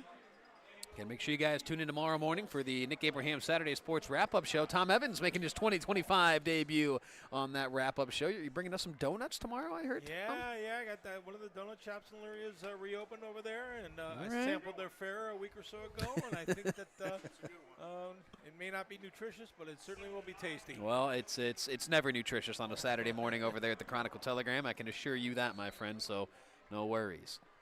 2nd and 9 here for the Comets inside their own 5. Christensen taking the shotgun snap, looking downfield. He's got nowhere to go with it. Now he's just going to take it himself. Flag gets thrown as Christensen gets wrestled down shy of the 10-yard line. He's up near the 7, but again, let's see what the penalty marker is. I would imagine in the area of holding based on where that was thrown. You're going to have to tell me what the secret password is so I can gain entry to the Chronicle tomorrow morning. I know that they slide that little door thing, and I have to know that. that password there to get in. The password is text Rocco Nushi, and he'll come to that side door and open it on up. That's how that'll go. So I assume that was holding. I missed the official call, but yes, it was holding against the Comet offense. So 2nd and 9 becomes 2nd and 11. As this Comet offense, again, 2 straight series now where their backs have been pinned up against the wall. 4 wide receiver set here for Christensen. He'll turn, he'll give to his tailback. That's Gillis. Gillis looking to get out of the end zone. Did he get out? I don't know. Yeah. I'll say he did. He got out to the 1. Man, that is a tight window down there for Peyton Gillis to try to get out of. And that Avon Lake defense, they smell blood right now. They want that safety. Yeah. Well, every defense does, right? It's probably one of the most fun defensive plays in football, right? A pick six or a scoop and score is all good and fun, but man, when you force an opposing offense to go down in their own end zone for a safety, that implies some domination, and that's what Avon Lake's trying to do right now. 3rd and long, 3rd and 12 for Amherst at their own 1, and Cy Christensen thought he might signal for a timeout. Instead, he'll look over to the sideline, I think, for a new play call. And now what? We do get a timeout, I think, from Amherst. Yes, we do. Comets will take their first timeout of the half. So certainly, I think, as we keep it right here, Tom, probably a situation we're talking about, right? Even if you're not necessarily looking for the first down, which will be tough to do on 3rd and 12, ball at your own 1-yard line, you don't want to make a mistake either that gives Avon Lake some easy points. Yeah, I looked down, and at about 8 seconds, Christensen was looking to the sideline for a change in the play call. There was no way with 8 seconds to go, you can get the play call changed at that point in time and get it snapped without getting a delay of game penalty. So Coach Thumb took the timeout. Well, we've talked about that on previous broadcasts, Tom, you and I, the fact that, that's hard enough to do with the play clock running down at the professional or, high-level college ball, let alone, high school kids trying to get a whole new play call in with less than 10 seconds to go on the play clock. It's just not going to happen. And that's all predicated by the coaches, too. I mean, because nobody's huddling. They're coming right to the line. They're trying to get a look at the defense. And anymore, we've seen Avon Lake do it already tonight, give a lot of different looks at the snap of the ball and then go into a different look once the ball snaps. So they're disguising defenses the best they can anymore. So 3rd and 12 after the timeout. Again, ball for Amherst at their own 1-yard line. So they'll make a quick personnel change. And again, Coach Thumb told us he's always looking for that weakness to attack on a defense. Cy Christensen awaiting that shotgun snap. Avon Lake sends 5 at him. Christensen looking downfield, had a man and overshot him out of bounds. That was number 14 for the Comets, Nick Wilkinson, the junior at 6 foot, $180. Wilkinson, a little out route there. Yeah, would have had enough for the first down, but Christensen just missed him. He ran a curl, and I think Christensen thought he was going to run a hard out. He just kind of curled and stopped, and I think Christensen thought it was just a plain plant and out route, and a little lack of communication there between the quarterback and the wide receiver. So Amherst will have to punt this one away. Last time they tried to punt it away from in their own end zone, it was a bit of a dicey punt off of the foot of Christensen. The Comet defense bailed that out with the 4th down stop, but Avon Lake, they're kind of winning this field position battle right now. Low snap to Christensen. Can he get this punt away? It gets blocked and tipped, and that's a live football. It gets scooped up by Avon Lake at the 15, and that's going to be Shoremen football in great field position once again. Didn't see who got a piece of that, but who came away with that football? That's number 37 for Avon Lake, Christian Alicia.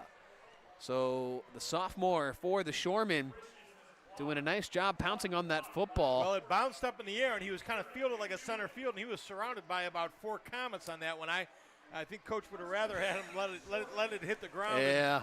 And we'll take it where it dies, but he maintained control of that ball. It's hard to do in the moment, certainly, when you see that pigskin coming down at you. But, yeah, you're right, Tom. But the fact that was blocked and, you didn't need to touch that if you were Avon Lake. But fortunately for the Shoremen faithful, doesn't lead to any kind of turnover or anything like that. 10 Brink out of the huddle. Hands to Ezra Jones. Jones working his way inside the 5. A second effort here, but he gets brought down shy of the end zone, upended near the 3 or 4 yard line. So a short pickup there of about 3 for Ezra Jones. And look, I know he was stuffed last time down for Avon Lake looking for the end zone, but I got to imagine here, once again, inside the 5, it'll be a hefty dose of Ezra Jones. Well, I think Coach Kostolnik wants to flex a little muscle right here, too. Great job by the Comet defense last time, and they're gonna need another big stand here again.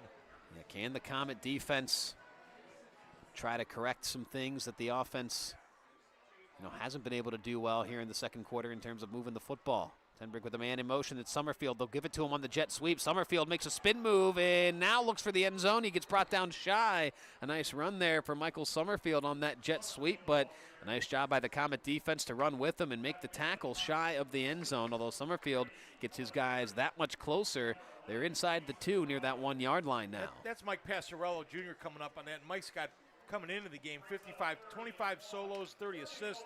So he sees that jet sweep coming, and he does a great job. He doesn't make the tackle, but he gets a piece of him, slows that whole thing down so his friends can get there. But a great job out of Passarello coming up from a safety position there. Aiden Stewart will exit the ball game here, so yeah, really no surprise here, I wouldn't think, with what Avon Lake's trying to do with the stack eye formation. Tenbrink under center, he'll give to his offensive lineman lined up in the fullback spot. That's a touchdown for Caleb Smith. Diving over the pile, that gets a fist bump there from former offensive lineman Jared Kozar. You love to see the big fellas into the end zone, don't you? Feed the big guys. Feed the big guys. Caleb Smith, he's certainly big, 5'11", 214. That bowling ball-esque frame there of Caleb Smith. And Jared and I resemble that remark. Well, you'll have to deal with it. I'm sorry. It's Smith, hey, he scored, didn't he? So. They went right that time. They've been going left behind the Rileys. That time they went right and got into the end zone. So 20-7 our score with 9:10 left to play here. Extra point from the Shoremen kicker, Kyle Anderson, is up and good. So with 9:10 left to play here in the first half, our score, it's Avon Lake 21, Amherst 7. We'll be right back here on the Chronicle Telegram YouTube channel. Game of the week, streaming elsewhere online, Tom. At WEOL.com. At Nick Abraham Elyria Ford this month, you choose. Right now, get the Escape, Mach-E, Mustang, or Bronco Sport for only $399 a month with 0 down. Or the Bronco, Explorer, or F-150 for just $499 a month. At Nick Abraham Elyria Ford, we make it that easy. Hi, Tim Elkhorn, radio voice of the Cavs. For several years, you've heard me talk about Ecotree Services on WEOL. Recently, I needed trees removed, so of course, I contacted Ecotree. They did an incredible job. The folks at Ecotree were timely, efficient, and the work was flawless. Take it from me. When your trees need attention or even require removal, contact Ecotree Services. Like me, you'll love their work. Find Ecotree Services online at ecotreeservices.com. Caleb Smith, a 1-yard touchdown plunge there for the Shoremen as Avon Lake extends their lead to 21-7 over Amherst with 9:10 left to play here in this first half. Rocco Nucci, Tom Evans here with you. Jared Kozar, our on-site engineer. Gary Pelter hanging out just below us here in the press box. Our cameraman extraordinaire. Big shout out to Gary Pelter for the fine camera work he's done the first half of this season. Big shout out to Dave Rydell as well. Both of those guys really kind of tackling a new assignment this season for us, running the camera here on our YouTube Game of the Week, so certainly appreciate their efforts. So Avon Lake again, a 2-score lead now after Caleb Smith found the end zone. The offensive lineman lining up in that fullback spot in the stack eye, and I'm sure he enjoyed kind of leaving both feet there in his dive into the end zone as Aiden Stewart gets set to boot this one deep here for Avon Lake. And it'll be Passarello and Wilkinson back deep to return here for Amherst. Passarello will field this one inside his own 5. He'll bring it out across the 10, now up near the 15, and he gets wrestled down there. Boy, just not a whole lot of room to run there for Michael Passarello as that Avon Lake special teams unit. Man, they've certainly won the special teams battle, I think, tonight here, Tom, as Avon Lake. I think Passarello just do better to bring that straight up the field. He's coming across the field and just stretching that out way too much and allowing Avon Lake, who has great coverage and great athletes out there, to get down and make a nice play on it. That's the old coaching adage, right? Too much east and west, more north and south, young man. South. Yeah, absolutely. So 4 wide receiver set here for senior quarterback Cy Christensen and the Amherst Comet offense. Their lone score came with 7:18 in that first quarter. Peyton Leibacher, a 85-yard catch and run for him. Made it a 14-7 game, but again, Caleb Smith's touchdown run extended Avon Lake's lead back out to 2 possessions. So Christensen awaiting the shotgun snap here. He'll take it. He'll turn and give to Peyton Gillis. Gillis looking for some room up the middle and nothing doing there. That Shoreman defensive front, I'll tell you what, Tom, they have come to play here in this first half. They converged on Gillis there in a hurry. And, Amherst comes in averaging 240 yards a game on the ground. And they really haven't made a serious effort trying to run the football tonight. No, and that's, I think, a little surprising as I kind of looked at those pregame numbers. That one was certainly one that stood out to me for Amherst, but they have not been able to establish the run here tonight.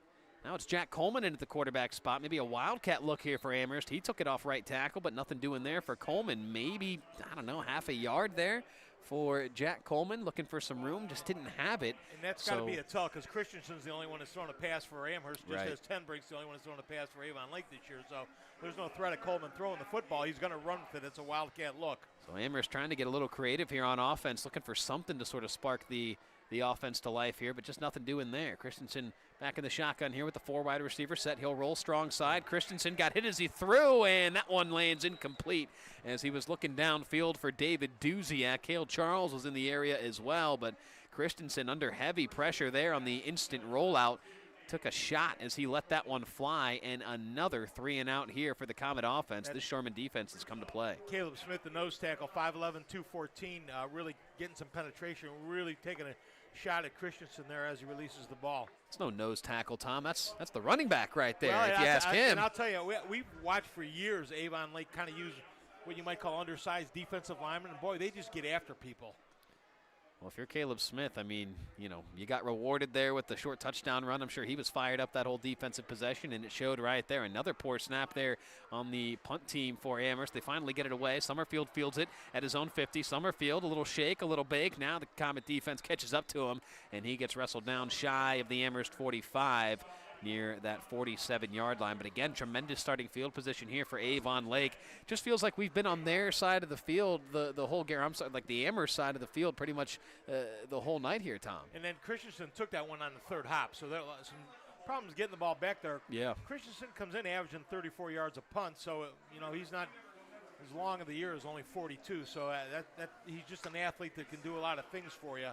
But they're losing the turnover, the field position battle on the change of possessions. Christensen is a tremendous athlete. I know you'll roll your eyes at this one, but he's a heck of a basketball player in the winter. I know that much. What is that? Yeah, I know, Mr. Wrestler over there. If it's not on the mats in the winter, you don't want it. I know. I don't even know what that is. Nice play fake here for Dawson Tenbrink. Tenbrink rolling out to his left. Now he'll cut it in reverse field. Tenbrink with some blockers. He's out across the 40, up near the 35, looking to turn the sideline. Gets shoved out of bounds near the 30. And that is where he gets run out of bounds as the official, or one of the officials there, and one of the Comet defenders kind of ran into each other there on the near sideline. That was a funny play there, him and Tyler Den, but nice pickup there for Tenbrink. 2 of the big guys, Jonah Kamai, the center, and Jack Ellis, when he changed directions and came back across, they both had pancake blocks on guys as they were peeling back. But nice job by Ellis, the right tackle, and Kamai, the center, staying with it and being ready for his quarterback to reverse field on that. Really put some Comets down on the turf there. Well, wouldn't you know it, Tom, and you and I think both missed it. We got some laundry out on the field. Oh, he's waving it off. And they're going to wave it off. Waving to us. Wave back. I'm waving back. Well, that's smile and wave, boys. Thank you. Smile and wave. Thank you. And head coach for Amherst, Tom Thome, asking for an explanation over there on the far sideline. I'm sure none of the options that the officials will give him will be to his liking after that. So what, a 20-yard pickup there for Dawson Tenbrink on that scramble drill. And so now the Shoremen with a fresh set of downs at that Amherst 25-yard line. They lead 21-7 with 7:32 left to play in this first half. Empty set here for Tenbrink. Jet sweep goes to Aiden Stewart. No, Tenbrink kept it himself. Faked me on that one. Tenbrink into the secondary. The 10, the 5, touchdown Shoremen. Oh, man, Dawson Tenbrink. He had it with the arm in the first quarter, doing some damage with his legs now in the second quarter. A 25-yard touchdown scamper on the read option, and it's 27-7 Shoremen. And that is an outstanding read by Tenbrink. His eyes were up. He saw the tackle step out and saw that seam, and he faked the Stewart, got through that seam, and made a cut back to the right sideline for the touchdown. That's great vision by Tenbrink. That's textbook. That's what you want to show your quarterback on how to run the zone read, how to watch that tackle and where he goes. Maybe some growing before our very own eyes here, Tom, the sophomore quarterback for Avon Lake. A tremendous offensive series for him. Extra point from Kyle Anderson is up and good. So our score with 7:23 left to play in this first half. It's Avon Lake all over Amherst right now, 28-7. Streaming live on our Chronicle Telegram YouTube channel, Game of the Week, and elsewhere, Tom. At WEOL.com. At Nick Abraham Elyria Ford this month, you choose. Right now, get the Escape, Mach-E, Mustang, or Bronco Sport for only $399 a month with 0 down. Or the Bronco, Explorer, or F-150 for just $499 a month. At Nick Abraham Elyria Ford, we make it that easy. Hi, Tim Elkhorn, radio voice of the Cavs. For several years, you've heard me talk about Ecotree Services on WEOL. Recently, I needed trees removed, so of course, I contacted Ecotree. They did an incredible job. The folks at Ecotree were timely, efficient, and the work was flawless. Take it from me, when your trees need attention or even require removal, contact Ecotree Services. Like me, you'll love their work. Find Ecotree Services online at ecotreeservices.com. Dawson Tenbrink, a 25-yard touchdown run on that read option. Tom, what makes that so difficult at times for quarterbacks to do successfully, right? We see so many college offenses, especially high school too, with that read option look. It extends into the NFL as well, but some teams just run it so much better than others. What goes into a successful read option like that? Well, it ends up being more than the first read sometimes because, and that you have to make the first read to make it go. And that time he reads the tackle. The tackle steps out on that one, so he sees the seam inside. But very often times there's a linebacker filling or something behind it. And Tenbrink had his eyes up, and he saw that lane open up. And that's, the speed of it for a sophomore to be adjusted to the speed and all those things. There's a lot that goes into that. So a nice bounce back here for Tenbrink tonight. I know he had the early touchdowns, then followed that up with the interception. It was a costly one potentially, but he's found the end zone a couple of times since then, or at least the Shoremen offense has, as now the Comets on this return. That's Passarello upended near the 25-yard line. So, again, good coverage there by the kickoff team for Avon Lake. Again, they've done very well in the special teams department tonight, an area that both coaches kind of cited, referencing last year's game in the pregame show. And the other thing I'll add into that zone read is that Aiden Stewart's coming across the formation. And believe me, Amherst knows where Aiden Stewart is. Sure. And every snap, so he is drawing a lot of attention. So when you bring Aiden Stewart across in motion, a lot of eyes are on him. And they talk about eye discipline. I guarantee you they're flowing with Aiden Stewart because they don't want him to beat him to the outside. Well, really, it just takes, one missed assignment on a play like that from one of those Comet defenders, and it was nothing but green turf ahead for Dawson Tenbrink. So now the Comets down 28-7 with 7:17 left to play in this first half. They need something. This will help. Peyton Leibacher, a nice catch and run there on that bubble screen. Turns the corner up that far sideline and picks up a good chunk of yardage there on first down, give him about 6 or 7 yards. So Peyton Leibacher, that 85-yard touchdown catch, picks up a nice gain there for the Comet offense. I think Amherst thinks that they're staying pretty spread with the trips to one side. Single back there. They think they're going to spread this Avon Lake defense out, and they're just not doing it in hopes that maybe that opens up their running game. But Avon Lake's not biting on it. Well, you've still got, 6 guys truly in the box, a 7th kind of flirting with it. They've been bringing 6 and 7 in the box still. Now Christensen looks for the one-on-one coverage, top side of your screen, and it's in and out of the hands of Peyton Leibacher. And a late flag comes out. Could be defensive pass interference here against the Shoremen. As Leibacher, was working against, I think, number 14 there, Elijah Bullens for Avon Lake. And Bullens never got his head turned around on it. Yep. And so we'll see as the officials congregate to discuss, as they like to do. And it is defensive pass interference against the Shoremen. So Bullens gets caught there on the infraction. Like you said, Tom, just don't think he got his head turned around on that play. It was incomplete, but Bullens maybe a little too physical there with Leibacher, the intended receiver. So first down here for Amherst near the 50-yard line. They've gone with this trips look a lot, Tom, almost exclusively here in this first half, with 3 wide receivers bunched here on the near side of your screen. One lone man on the top side. Christensen takes the shotgun snap. He'll follow right behind his tailback, Gillis. Christensen spins out of one tackle, but gets upended shortly after that. Christensen maybe a half a yard there for the senior signal caller for Amherst. And that Avon Lake defensive front. I mean, you've said it, Tom. Amherst, they're trying to spread the Shoremen out a little bit defensively, but Avon Lake just not giving into that right now. And they fly around on defense. Avon's guys at the snap of the football are going everywhere. They slant, they stunt, they stem. They're doing a lot of different things and really confusing Amherst right now. So Amherst working quickly as they have all night. Right back to the line of scrimmage here. Christensen awaiting the shotgun snap. He'll take it, and he'll fire it out to Cale Charles. Charles with some blocking ahead of him. Charles up across the 50, lost the football at the end there, but I think they may have whistled him down before that ball was coughed up. I don't know if he was down or not, but I think he recovered it regardless. So Charles now gets the Comet offense into Shoreman territory at the Avon Lake 48-yard line. They need the 43, so 3rd and 5 now here for the Comet offense. And even that was a whole lot of work for a 3-yard gain right there. Just Avon Lake really running to the football well right now. Well, just the eye test right now would tell you things are coming easy for Avon Lake on both sides of the ball. Not so much for the Comets, but especially offensively right now for Amherst. Just no real rhythm or groove to what they've been doing. Christensen takes the shotgun snap. He'll roll out. He's got a man open. That one's caught, and that should be a first down, as that was number 82, Bryce Colvin, on the reception. A nice catch there for Bryce Colvin. Knew right where that first down marker was at the 43. That's right where he broke out toward the sideline. Christensen hit him in stride. First down for the Comets. Nice play there. So, 5:25 left to play here in this first half. Comets, again, right back to the line of scrimmage, although we've seen that all night from this Amherst offense. They don't really huddle. They just get to the line, await the new play call, and then bark out signals. And it doesn't allow Avon Lake to make any subs defensively. As Christensen takes the snap, he'll turn, he'll give to Peyton Gillis. Gillis sheds one tackle and then runs right into a couple of Shoremen defenders afterwards. Picks up about a yard there, does Peyton Gillis. As a couple of different Shoremen were in on the stop. One a little slow to get up. That was number 8, Mitchell Streeter, the Sam linebacker. A nice stick there, though, for Streeter. He's A-OK. He'll stay in the game. Gain of just 1 for Gillis. Gillis got up, and after all that work, and looked over and said, that was a lot of work for a 1-yard gain.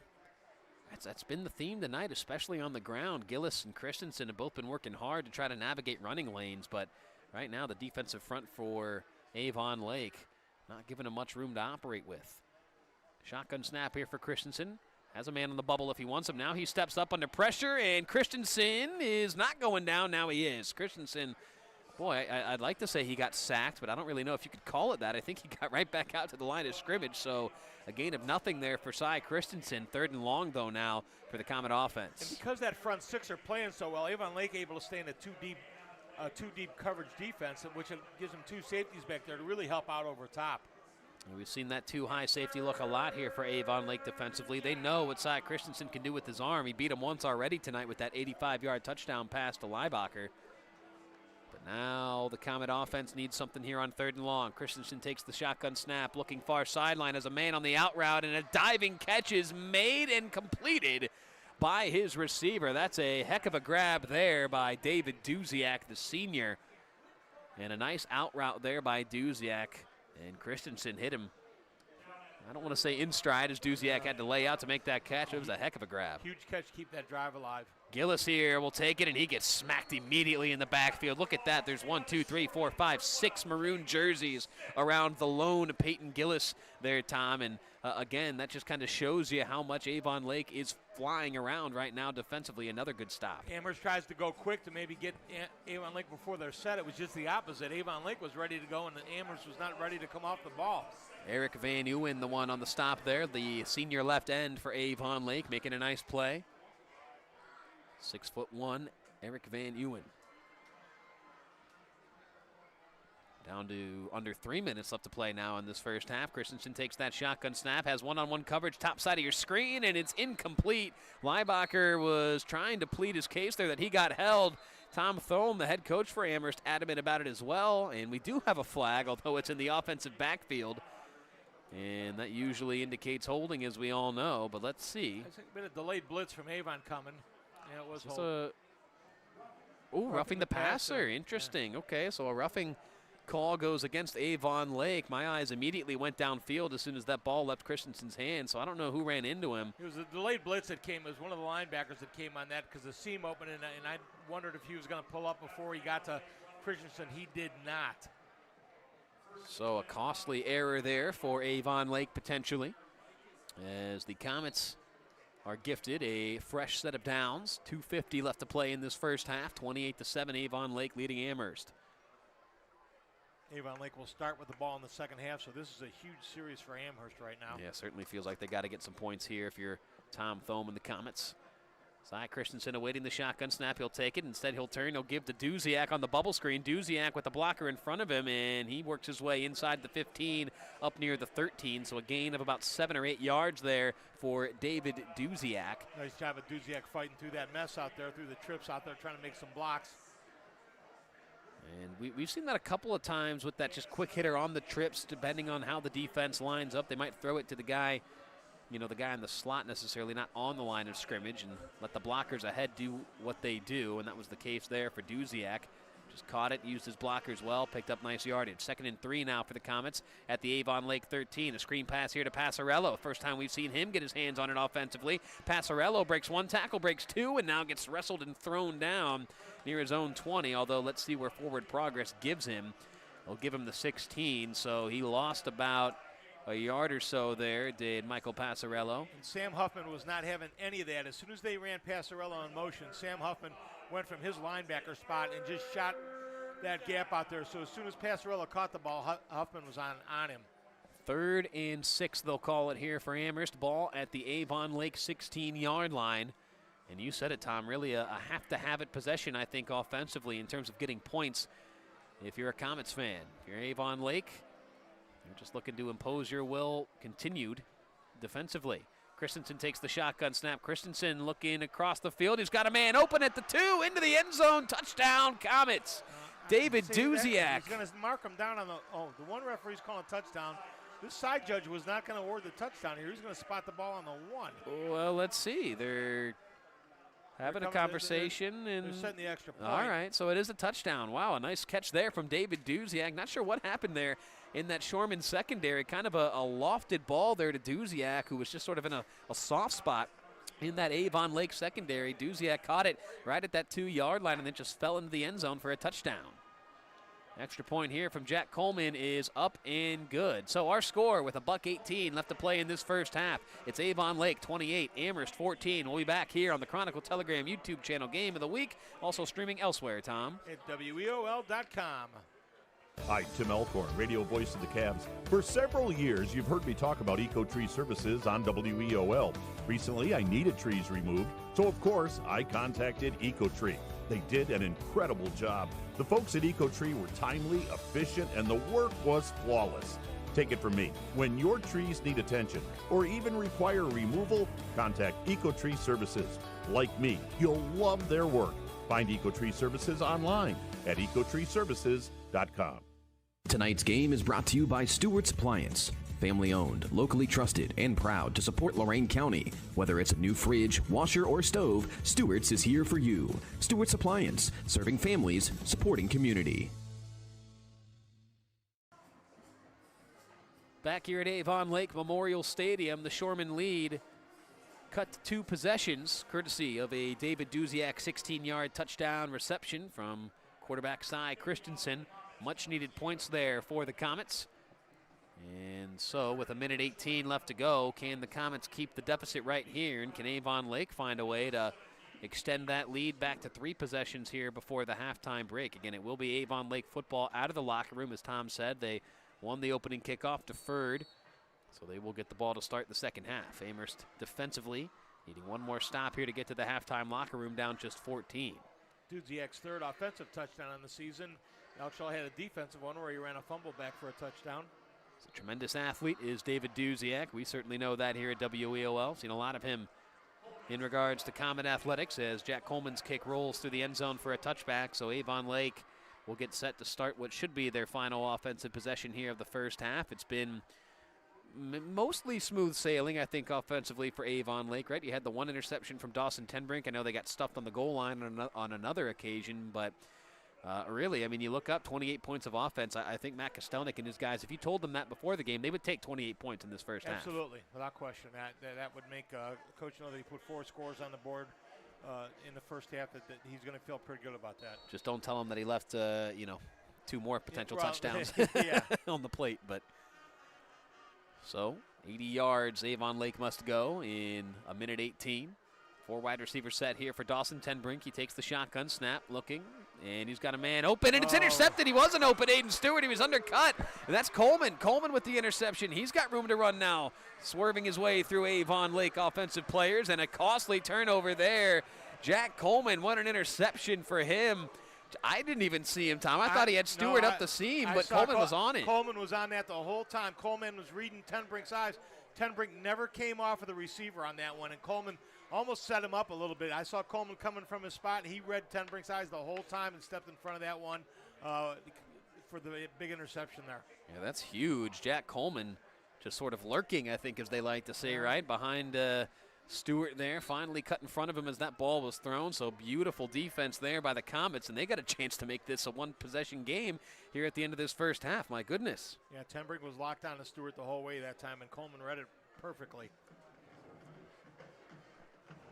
So, can Cy Christensen in this Comet offense capitalize off of another costly turnover there for Avon Lake? Peyton Gillis on the give. Oh, lost his footing as he tried to hit the hole. Gillis, they'll mark him down at the 15, but that could have been much more if he would have maintained his footing there. Just kind of, again, tripped over himself, making his way upfield. Amherst needs to pick up the tempo here a little bit. They've got 2 timeouts left, but Yes, 45 seconds left to play here in this first half.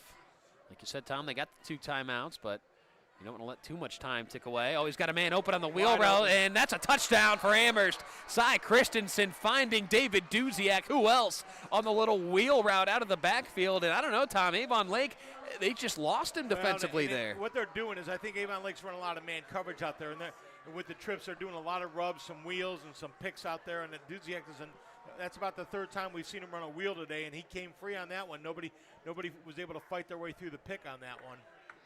So Duziak, his 2nd touchdown of the evening, makes this a one-possession ball game. Coleman on for the extra point for the Comets. Snap back, hold down. Coleman's kick is up. It's low, but it's good. And so with 34 seconds left to play here in this first half, our new score, Avon Lake 28, Amherst 21. We'll be right back here on the Chronicle Telegram YouTube channel and elsewhere, Tom. At WEOL.com. At Mick Abraham Elyria Ford this month, you choose. Right now, get the Escape, Mach-E, Mustang, or Bronco Sport for only $399 a month with 0 down. Or the Bronco, Explorer, or F-150 for just $499 a month. At Mick Abraham Elyria Ford, we make it that easy. High school football in Lorain County is all about tradition, pride, and community, and that's what Stewart's Appliance is built on. For generations, Stewart's has been the family-owned appliance store you can count on for quality products and personal service. From refrigerators to washers, ovens to dishwashers, Stewart's has what you need to keep your home running. Proud to support Lorain County and proud to support high school sports. Stewart's Appliance, where community comes first. Back here at Avon Lake, boy, Tom, momentum is such a fickle thing, isn't it? Because 10 minutes ago, this felt like Avon Lake was just in complete control, dominating this football game. And well, fast forward to now, and boy, if you're Amherst, if this score holds where it is heading into the locker room, you're feeling pretty darn good about yourself considering how this thing started tonight. Yeah, 2 touchdowns in about a minute and a half here, making a completely different football game right now. Dawson Tenbrink, the costly interception as Jack Coleman picked him off. Put his Comets in great field position, and Cy Christensen finding David Duziak on the wheel route for the touchdown. 28-21 our new score as Aiden Stewart fields this one inside his own 10, works his way up the near sideline out across the 35, and he gets shoved out of bounds just past that near the 37-yard line. So with 27 seconds left to play now in this first half, I question whether Avon Lake will be aggressive in terms of trying to find some more points here before we head to the halftime locker room because, well, just one possession to go. Like I said, Tenbrink looking downfield was intercepted by the Comets. You almost don't hope for a good return on that one just to say, we're running and get in at the half. But now I know Coach Kostolik's tempted here out at the 37-yard line. He wants to take a shot at it. So let's see. Pistol set here. 4 wide receivers for Tenbrink. Ezra Jones in the backfield behind him. Tenbrink he'll take, and he'll give to Ezra Jones. Jones looking to turn it up left side. Jones skipping over some defensive linemen, and he gets upended near the 43-yard line. So a pickup of about 6 there for Ezra Jones. They won't take a timeout, will Avon Lake. Neither will Amherst, and I got to imagine that will bring us to the end of the first half. And yes, it will, as the Avon Lake offense begins to head toward the locker room. And the Comets, I'll tell you what, you can see number 33 right there. That's Tyler Dent looking to pump his sideline up. The Comet fans, I tell you, they got to be feeling pretty good. They were down 21-7 at one point. 14-0 was the Avon Lake lead that they jumped out to. But our score here at the break, it is Avon Lake 28, Amherst 21. All right, halftime show coming up next. And I think what we'll do is we'll show some love to the bands as we did last week over at Elyria Catholic. The Panther Band and the Vermilion Sailor Marching Band treating us to a wonderful halftime performance. So we'll let the bands do their thing, and once they're done, we'll bring it right back and go through the scoring recap there in that first first half, maybe bring you some numbers and some scores from around the area as well. But again, halftime here at Avon Lake Memorial Stadium, our score, it's the Shoremen 28, Amherst 21 here on the Chronicle Telegram YouTube channel Game of the Week. And Tom Evans, we're streaming elsewhere online. At WEOL.com. At Nick Abraham Elyria Ford this month, you choose. Right now, get the Escape, Mach-E, Mustang, or Bronco Sport for only $399 a month with 0 down. Or the Bronco, Explorer, or F-150 for just $499 a month. At Nick Abraham Elyria Ford, we make it that easy. Hi, Tim Elkhorn, Kev's radio voice. Recently, we had some trees removed. So again, singing the praises of Ecotree Services. In a few hours, Ecotree had removed the unsightly trees, cleaned the debris, and opened the area for a new fence. I can't say enough good things about the people at Ecotree. I've used them several times, always thrilled with their work. If you have trees that require pruning or need to be removed, contact Ecotree, a local business that deserves your business. They've earned mine. Go to ecotreeservices.com. High school football in Lorain County is all about tradition, pride, and community, and that's what Stewart's Appliance is built on. For generations, Stewart's has been the family-owned appliance store you can count on for quality products and personal service. From refrigerators to washers, ovens to dishwashers, Stewart's has what you need to keep your home running. Proud to support Lorain County and proud to support high school sports. Stewart's Appliance, where community comes first.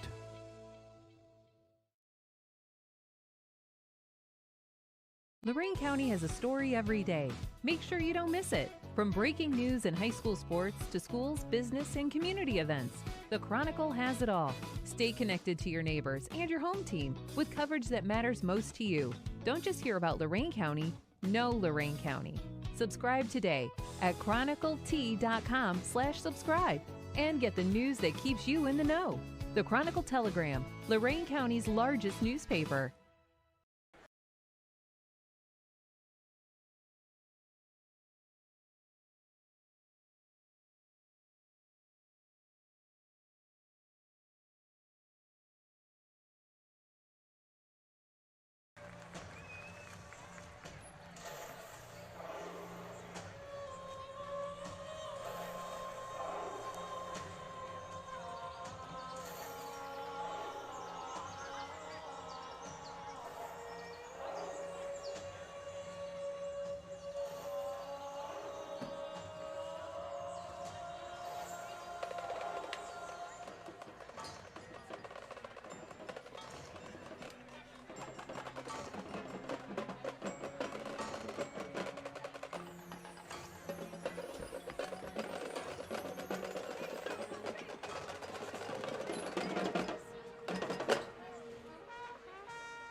action is another classic from the legendary rock band Led Zeppelin, A Whole Lot of Love. Released in 1969, this powerhouse track quickly became one of their signature songs and a defining anthem of hard rock.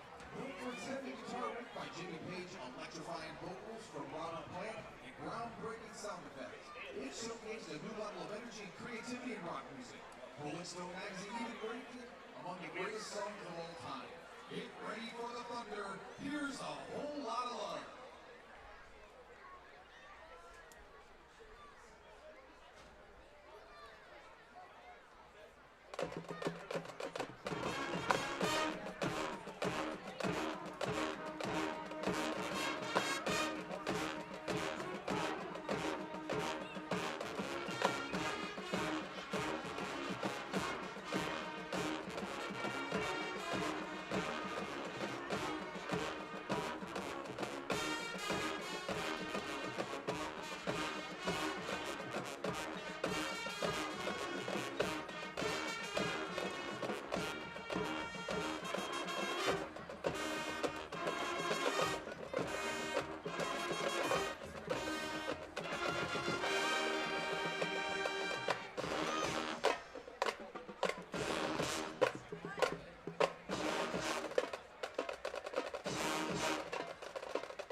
Lorraine County has a story every day. Make sure you don't miss it. From breaking news in high school sports to schools, business, and community events, the Chronicle has it all. Stay connected to your neighbors and your home team with coverage that matters most to you. Don't just hear about Lorraine County, know Lorraine County. Subscribe today at chroniclet.com/subscribe and get the news that keeps you in the know. The Chronicle Telegram, Lorraine County's largest newspaper. At Nick Abraham Elyria Ford this month, you choose. Right now, get the Escape, Mach-E, Mustang, or Bronco Sport for only $399 a month with 0 down, or the Bronco, Explorer, or F-150 for just $499 a month. At Nick Abraham Elyria Ford, we make it that easy. Hi, Tim Elkhorn, radio voice of the Cavs. For several years, you've heard me talk about Ecotree Services on WEOL. Recently, I needed trees removed, so of course, I contacted Ecotree. They did an incredible job. The folks at Ecotree were timely, efficient, and the work was flawless. Take it from me, when your trees need attention or even require removal, contact Ecotree Services. Like me, you'll love their work. Find Ecotree Services online at ecotreeservices.com.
next selection brings you to the Old West, where we have already committed the heist and traveled the Outlaw Trail.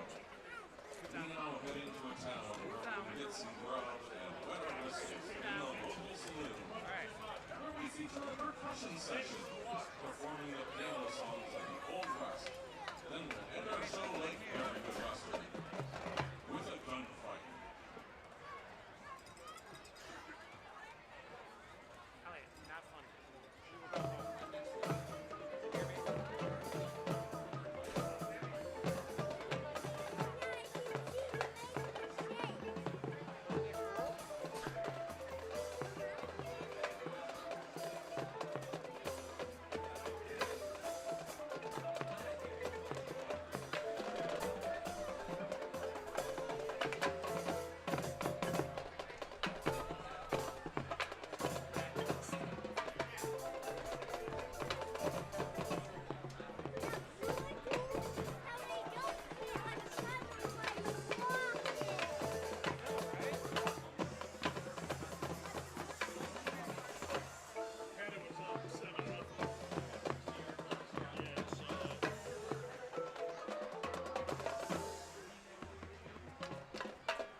We hope you have enjoyed our shows as much as we enjoyed the opportunity to perform for you during another extraordinary season. But, folks, after the game, before leaving. At Nick Abraham Elyria Ford this month, you choose. Right now, get the Escape, Mach-E, Mustang, or Bronco Sport for only $399 a month with 0 down. Or the Bronco, Explorer, or F-150 for just $499 a month. At Nick Abraham Elyria Ford, we make it that easy. Hi, Tim Elkhorn, Kev's radio voice. Recently, we had some trees removed. So again, singing the praises of Ecotree Services. In a few hours, Ecotree had removed the unsightly trees, cleaned the debris, and opened the area for a new fence. I can't say enough good things about the people at Ecotree. I've used them several times, always thrilled with their work. If you have trees that require pruning or need to be removed, contact Ecotree, a local business that deserves your business. They've earned mine. Go to ecotreeservices.com. High school football in Lorain County is all about tradition, pride, and community, and that's what Stewart's Appliance is built on. For generations, Stewart's has been the family-owned appliance store you can count on for quality products and personal service. From refrigerators to washers, ovens to dishwashers, Stewart's has what you need to keep your home running. Proud to support Lorain County and proud to support high school sports. Stewart's Appliance, where community comes first. Lorain County has a story every day. Make sure you don't miss it. From breaking news in high school sports to schools, business, and community events, the Chronicle has it all. Stay connected to your neighbors and your home team with coverage that matters most to you. Don't just hear about Lorain County, know Lorain County. Subscribe today at chroniclet.com/subscribe and get the news that keeps you in the know. The Chronicle Telegram, Lorain County's largest newspaper. All right, back here at Avon Lake Memorial Stadium. Big shout out to both marching bands, both Amherst and Avon Lake, for some fine tunes and entertainment there during the bulk of the halftime show. As Rakanushi, Tom Evans back here with you. Jared Kozar, Gary Pelter also here doing the engineering and camera operating for us here this evening. Hey, just a reminder, elsewhere on the WEOL streaming network tonight, of course, we want you to stay locked in for what should be a thrilling and exciting second half. But Sandusky at Vermilion is our Stream 2 game tonight. Sailors were up big at the half last we had heard. And our Medina County matchup on Stream 3 out at Black River, the Pirates and Columbia locked into a good one in the first half. A low-scoring affair in Sullivan Township, says the Columbia Raiders Athletics Twitter account. Raiders up just 7-0 over Black River in that one. We'll circle back to some scores from around the area. But quickly, Tom, taking a look at that scoring recap, it was 2 Aiden Stewart touchdown catch and runs to kick off tonight's ball game. The first from 80 yards, the second from 20, as the Shoremen jumped out to a 14-0 lead. Peyton Leibacher answered with an 85-yard touchdown catch and run of his own off the arm of Cy Christensen. Made it 14-7. And it was a little back and forth. Dawson Tenbrink, he was intercepted on the following drive by David Duziak. Amherst couldn't do anything with it. And then Avon Lake in great field position found the end zone again on a Caleb Smith 2-yard touchdown run. Dawson Tenbrink made that a 28-7 Avon Lake lead with a 25-yard keeper on the read option. But then Amherst with 14 unanswered to close the half. Duziak a 16-yard touchdown catch with a $1.18 left to play. And maybe one of the biggest plays of that first half, Tom, the interception from Dawson Tenbrink. He was picked off by Jack Coleman with just over a minute left to play in that first half. Amherst finished that first half with a Cy Christensen 15-yard touchdown pitch to David Duziak. Made it 28-21, and that's where we stand as we get ready for second half action. So really, again, we kind of mentioned it, momentum being a fickle thing, Tom. Avon Lake, they were in full control throughout, 90% of that first half, but Amherst with the best minute 30 there to close out, those first two quarters of play really got them back into it. It was 21-7 with 2:50 to play in the game, in the quarter. And so you're thinking that, Amherst is driving, but they haven't been able to sustain some things. Their best drive of the game, they get the score, and then the turnover and another quick score, and now it's a whole different ball game. And I'm anxious to see how they come out in the second half. Certainly Amherst, everything's on the table for them offensively. I'm surprised they haven't tried to run the ball a little bit more, but maybe they saw something in the game plan. And certainly the trips, trying to do some picking against that man defense, has worked for them late in the second half.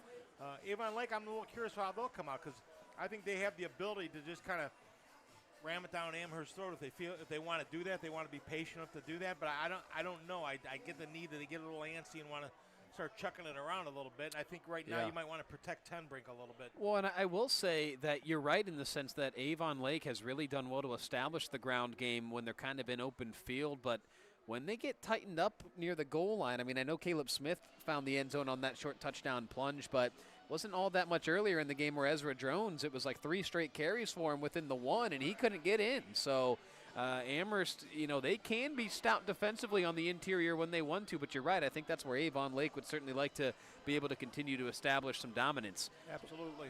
So about a minute left here at halftime, or during halftime, I should say. Tom, did you have scores from around the area over there? Do you need me to go through some of those here for you? No, I was I wasn't writing them down. No, that's all right. I didn't think you did. I just wanted to make sure so I didn't steal your thunder. That's all. I'm not trying to throw you under the bus or anything. All over. I mean, we got the scores running on a stream. I mean, holy mackerel, you're kind of taking away. Where's the grease board? I mean, I feel like I'm missing something here. No more grease board. There'll be no headset throwing in this press box. There'll be none of that. Come on. Listen, we got free water behind us, okay? There's not much you can ask for. Well, we could have made some money off it, though. We could. Well, that was on me. Last guy came by, we could have picked up a little bit of traveling money. Shame on me for charging for water. That wasn't mine to begin with, but nonetheless. How about this one? Keystone and Brookside deadlocked at 14 at the half. That's certainly an interesting one that we'll keep our eyes on as the night goes on. Clearview in the third quarter up 21-0 over Wellington. Avon up 28-0 over Olmsted Falls at the half here at Avon Lake. Again, 28-21. Shoremen leading the Comets. Out at Berea, it is the Titans of Berea Mid-Park doubling up Midview right now at the half. 28-14 our score there. Firelands last we saw was up 14-0 over Oberlin. North Olmsted leading Normandy at the half, 26-13. It's halftime in Vermilion. The Sailors sailing away from Sandusky right now, 30-0 our score there. North Ridgeville on the road at Elyria, not having any difficulties there, though, up 28-0. The last scoring update I see from that one. Columbia was on top of Black River at the half, 7-0. Last we had checked. And I know our score from Parma between Padua and EC deadlocked at nothing, I think, at the 7-0 Padua last we had heard. Okay, very good. Any news out of Lorraine between the Titans and Cleveland Heights? The Nothing Titans there. were down 14-0, a score that I had in the second quarter. All right, thank you, Tom. Appreciate that. So that'll pretty much do it for our scores from around the area, and just like that. Whoa. Come on, don't be. Oh, one boy. more score. Here we go. The Red Wolves of Kaga Heights up 17-7 over Chagrin Falls at the end of 3. All right. Very well. I know at least one listener wants to know that score. You make that too. I like to keep track of the Red Wolves football program as well. Why not? So here's the kickoff. Aiden Stewart fields this one, looking to turn it up near sideline, and he gets shoved out of bounds shy of the 40, up near the 38. So that's where Avon Lake will start this offensive possession. Tom, we can peel the curtain back. You, of course, had your time there at Cuyahoga Heights. I'm currently in Independence doing some girls basketball coaching. I know it gets a big boo out of you. When is our football matchup? That hasn't happened yet, has it? Or did it already? Shows what I know. But we're a couple weeks away here. Okay, all right. They've taken that away from the traditional Week 10 game. They moved that to like a Week 8 or something here. That caused a little bit of a stir. But as I can imagine. I looked at the schedules. They did some jostling of the divisions this year too. So. Well, that CVC is just a headache and a half with as many schools and divisions as there are. That's the correct word, too. Yeah, that's there you go. It's the politically correct term we can use here. So Tenbrink takes the shotgun snap. He'll give to Ezra Jones. Jones looking to push the pile a little bit, but Amherst pushes right back. So Jones across the 40, shy of the 45. They'll give him the, 43, so a gain of about 4 there for Ezra Jones. Sets up 2nd and 6. Rocco, you talked about it in the first half, but certainly the special teams advantage goes to Avon Lake. Another good return by Stewart to get this half started. They out around the 40, and they have had the advantage in special teams play here in the game. I mean, not once have we really seen them deep in their own territory. Every time we've seen Avon Lake with the football, they're out across at least the 30, if not more. 4 wide receiver set, here for Tenbrink. One tailback, that's Jones. He'll give it to him. Jones cuts it back up the field in the middle, but nothing doing there, really. He's out across the 45 near the 46, so he picks up a couple. Sets up 3rd and short now. A big early 3rd down in the second half, but we got a downed Comet out near the 45-yard line. Let's see if we can figure out who that is. And that is, well, they don't have the number. Is that number 5, I think? All I know is that Coach Thome beat the trainer out there. Well, Tom Thome always passionate and certainly cares about his kids, no question. I think that's Isaac Vasquez who's down. And the Will linebacker. He wears number 5 for the Comets. I think that's the number I saw on the shoulder pad there. I always hate to be the speculator, but I think that's who that is. And so Vasquez, yeah, that is him, and he's up and looks to be walking off under his own power. Gets a nice pat on the backside from head coach Tom Thome, so hopefully he is A-OK. Maybe just a stinger, or not sure, but they'll check him out, I'm sure, over there on that far sideline. So 3rd and 3 will be the situation here for the Avon Lake offense after the injury timeout. Ball spotted at their own 46-yard line. Just 59 seconds into this second half. Again, Avon Lake leading Amherst 28-21. So Avon Lake will break the huddle. 4 wide receiver set here for Ten Brink. Ezra Jones in the backfield with him. Amherst, they throw 6 in the box defensively. Ten Brink will pull it and throw to Aiden Stewart. That one's caught for a first down and more. Aiden Stewart into Comet territory at the 48-yard line of Amherst. So plenty for a first down there for the Avon Lake offense. And nothing crazy at all there, Tom. Simple pitch and catch. Aiden Stewart just getting underneath that zone coverage and got himself a first down. Nice job of reading that Stewart's coverage guy was off a little bit, so he just took that quick slant enough to pick up the first down, move the chains for the Shoremen. With their 4 wide receiver set here for Ten Brink, he'll turn. He'll give to Ezra Jones. Jones right back up the gut, out across the 40, looking for that 35-yard line. He's got the first down, does Ezra Jones. A pickup of 11 there for the Shoreman tailback, and he just seems to get better and better as the night moves on, Tom. A nice run there for Ezra. Well, you get that feel about him. He's a load, and he's a guy that can really wear a defense down. You said it kind of has that look of a guy who could carry it 30, 40 times a game if need be. They don't ask him to do that. Avon Lake, they spare him with, Dawson Ten Brink carrying it as well as Drake Rudnicki. Haven't seen him tonight, but they certainly have some guys who can help spell Jones when needed. Jones back in the pistol set here behind Ten Brink. Jones will take it, but not before this play is whistled dead. A false start will go against Avon Lake, so back to Shoremen up 5 yards. One of the rare penalties we've seen tonight, really for either side. A fairly clean game, all things considered here tonight, Tom. Kept the thing moving pretty well so far. Now, just about the time we say that, this will be the quarter from Hades here. Way to be politically correct there, my friend.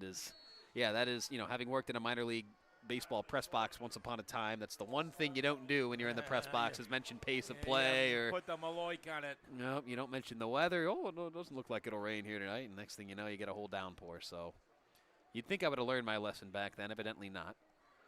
5 wide receiver empty set here for Ten Brink. As they'll spread out this Comet defense. 2 high safety look here for the Comet defense. And Matt Kostelnik seeing something he didn't like. A quick trigger on that timeout. And he looks a little disgusted. That's Matt's disgusted walk right there. Yeah. He walked over to the official kind of nonchalantly, took the timeout, and then kind of walked out on the field like not really happy with the way that that one came out there. That's the walk of someone who didn't want to walk out onto the field right there. Yep. Didn't want to waste a timeout early with 9:37 left to play still in the third quarter. That could be, the way that end of the first half went. Amherst getting right back into this ball game. That could prove to be a costly timeout that they may want later on. Well, the other thing is I think that Coach doesn't want to waste this drive. He doesn't. He wants, even though he's got 1st and 15 here, I think he wants to make sure that he comes away with points here and gets us back to a 2-score game. Yeah, that certainly would be a nice buffer there, I think, for Avon Lake. I think this Shoreman crew, they come into this one at 1-3. Very tough non-conference schedule, as we've talked about. And they got back on track last week against Midview, but you want to keep that confidence high. I think if you're Matt Kostelnik with these kids, you don't want them to think, oh, my gosh, here we go again with Amherst clawing right back into this ballgame. He wants points this drive. They'll give to Aiden Stewart. No, it'll be kept by Ten Brink. Man, he's done well to keep it on that read option. Ten Brink looking to turn it upfield, but can't do so as he gets shoved out of bounds by a Comet defender. That was number 9 for the Comets, Cole Lugar. First time we've said that young man's name here tonight. Escorted Ten Brink out of bounds after a short gain of about 4. He picks the penalty back up on that, so he gets fouled on that. But I think if he'd have taken that off tackle, I think there was a little bit of a seam, and he might have picked up maybe another 4 or 5 yards on that one. That's the youngster in him. I'm going to always bounce it out, and as he grows a little bit in that quarterback position, he'll be a little more willing to tuck it inside. Yeah, you always think you're faster than everybody else until you're not. So certainly some areas of growth still to come for Dawson Ten Brink, but I've been impressed with the young man here tonight. Ten Brink will keep it again. Now he's got some room to run up the middle. He runs right into the teeth of that Comet defense, and he picks up a hard-earned 5 yards there. And you can see Avon Lake, and you said it, Tom. I mean, they know where Aiden Stewart is, and on that occasion, they know where Ezra Jones is. Yep. Defensively, you have to respect that. You have to go with that. And so for Ten Brink, it's just a matter of reading what the defense does and taking advantage of the easy yards. And they really see him jumping outside to make sure that Jones is not going to get the ball and get the corner on that one. And Ten Brink does a nice job of picking up another 5 inside, and 3rd and 5. I think we're definitely in 4-down territory here for the Shoremen. 3rd and 5, they'll call it. Ball spotted at the Amherst 32-yard line, excuse me. Tenbrink gives it to Jones. Jones looking for first down yardage. He's past the 30. Look at the Amherst defense literally punching at the football, and that'll draw a penalty. Yeah, you can't do that. You got to be careful literally punching at the football, and I think that was number 1, Patrick Fellenstein, who they'll hit with the personal foul there. At least I would assume that's what this is, unless they saw a hold that I wasn't seeing. But correct me if I'm wrong, Tom. You can't. No, he was coming over the top with some rights there on that one, trying to punch the football out. Man. It looks really bad from the stands if you don't know what he's trying to do. He's definitely trying to punch the football, but he can't be winding up and taking a swing like that. Yeah, there's guys in the NFL who can sometimes get away with that. I know T.J. Watt for the Steelers, he likes to use that punch quite often, but officials were all over that, and Patrick Fellenstein, I think, might get tacked with the 15-yard infraction here.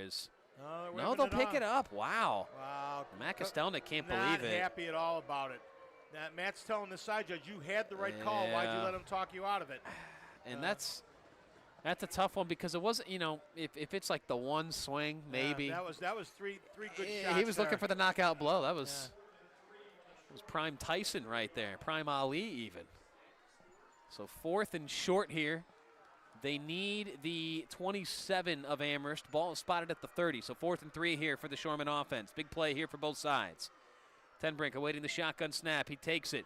Tenbrink looking. He has a man open, and it's caught for a first down into the hands of number 80. That is James Ness, the 6'2", 154-pound senior wideout. James Ness, his first reception of the ball game, and a big one, his 7th catch of the year. That's the Shoremen, a 4th down conversion. And that's a great job by Tenbrink standing in there because he took a shot by Fellenstein after he threw that ball. The nose tackle was bearing down on him. Tenbrink had to let that out route develop, and he did, made a nice throw on that one, but he took a pretty good shot from the senior defensive lineman on that one. So the Amherst defense, they'll have to stay out on the field. I'm sure they're getting a little tired here. A nice long drive here for Avon Lake, up over the 4-minute mark with 7:50 left to play here in this third quarter. Tenbrink, he'll turn, he'll give to his tailback, and he's out across the 20, nearing the 15-yard line. He got to about the 17-yard line, and there he is, Drake Rudnicki. The first time we've said that young man's name here tonight. Finally spells Ezra Jones and picks up some decent yardage on his first carry. Rudnicki came in with only 12 carries on the season, so Jones is the workhorse. Yeah, Rudnicki certainly not the primary ball carrier by any stretch of the imagination, the junior. His time will certainly come, I think, next season here for the Shoremen offense, but did a nice job there. That was a good push by the Rileys on the left-hand side of the line there. 4 wide receiver set here again for Tenbrink. He will give to Summerfield on the jet sweep. Summerfield diving out across the 15-yard line and is downed there, so it'll set up 3rd and about 3 now here for the Shoremen offense. Summerfield, man, maybe had more room to run, I think, if he kept his footing. I think Mason Morales does a great job of just kind of getting him by the foot there. Morales is actually on the ground being blocked and reached up and caught a piece of the foot, Summerfield's foot on that one, causing him to trip. Yeah, Mason Morales, haven't really said his name tonight. 6'2", 205-pound senior linebacker. Plays H-back offensively when needed, but comes into the game with 17 solos, 22 assists, and 3 sacks on the season. Yeah, he's a heck of a ball player, is Mason Morales. Shocked we haven't really said his name more often tonight.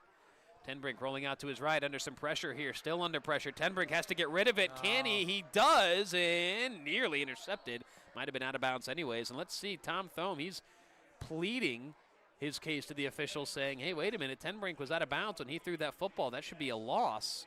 And it would be a pretty significant loss as well, because now, yeah, that's Kyle Anderson trotting out onto the field for Avon Lake. They're going to try a field goal here. It'll be, what, a 32-yarder here from the 15.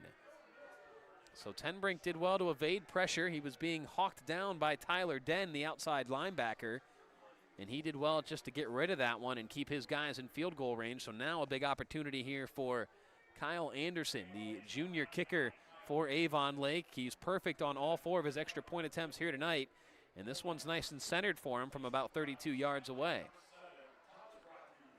Not much of a breeze there as you look at the flags atop the uprights there. Kyle Anderson's kick is, he hooked it left. Good. No good. Kyle Anderson, you can tell just the way the spin on that ball, or lack of spin on that knuckleball, left his foot. He hooked it left. So it remains a 7-point game with 6:22 left to play here in the third. Our score, Avon Lake 28, Amherst 21. We'll be right back here on WEOL and on the CT YouTube channel. At WEOL.com. At Nick Abraham Elyria Ford this month, you choose. Right now, get the Escape, Mach-E, Mustang, or Bronco Sport for only $399 a month with 0 down. Or the Bronco, Explorer, or F-150 for just $499 a month. At Nick Abraham Elyria Ford, we make it that easy.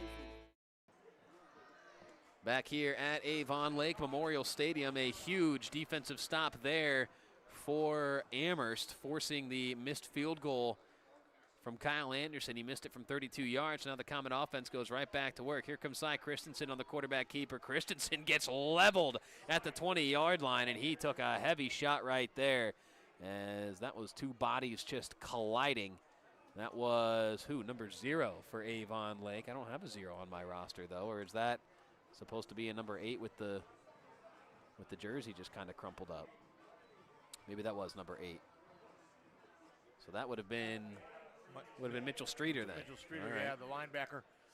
And again, Avon Lake's a team that's tough to get wide on because they run so fast. They're so fast, sideline to sideline. Yeah, I did not anticipate this kind of speed from the Avon Lake defense. This is my first time seeing them in person this year, Tom, and I'm very impressed with the way they really converge on the football. Christensen, dangerous pass there. He was looking for Duziak and threw it into some tight coverage.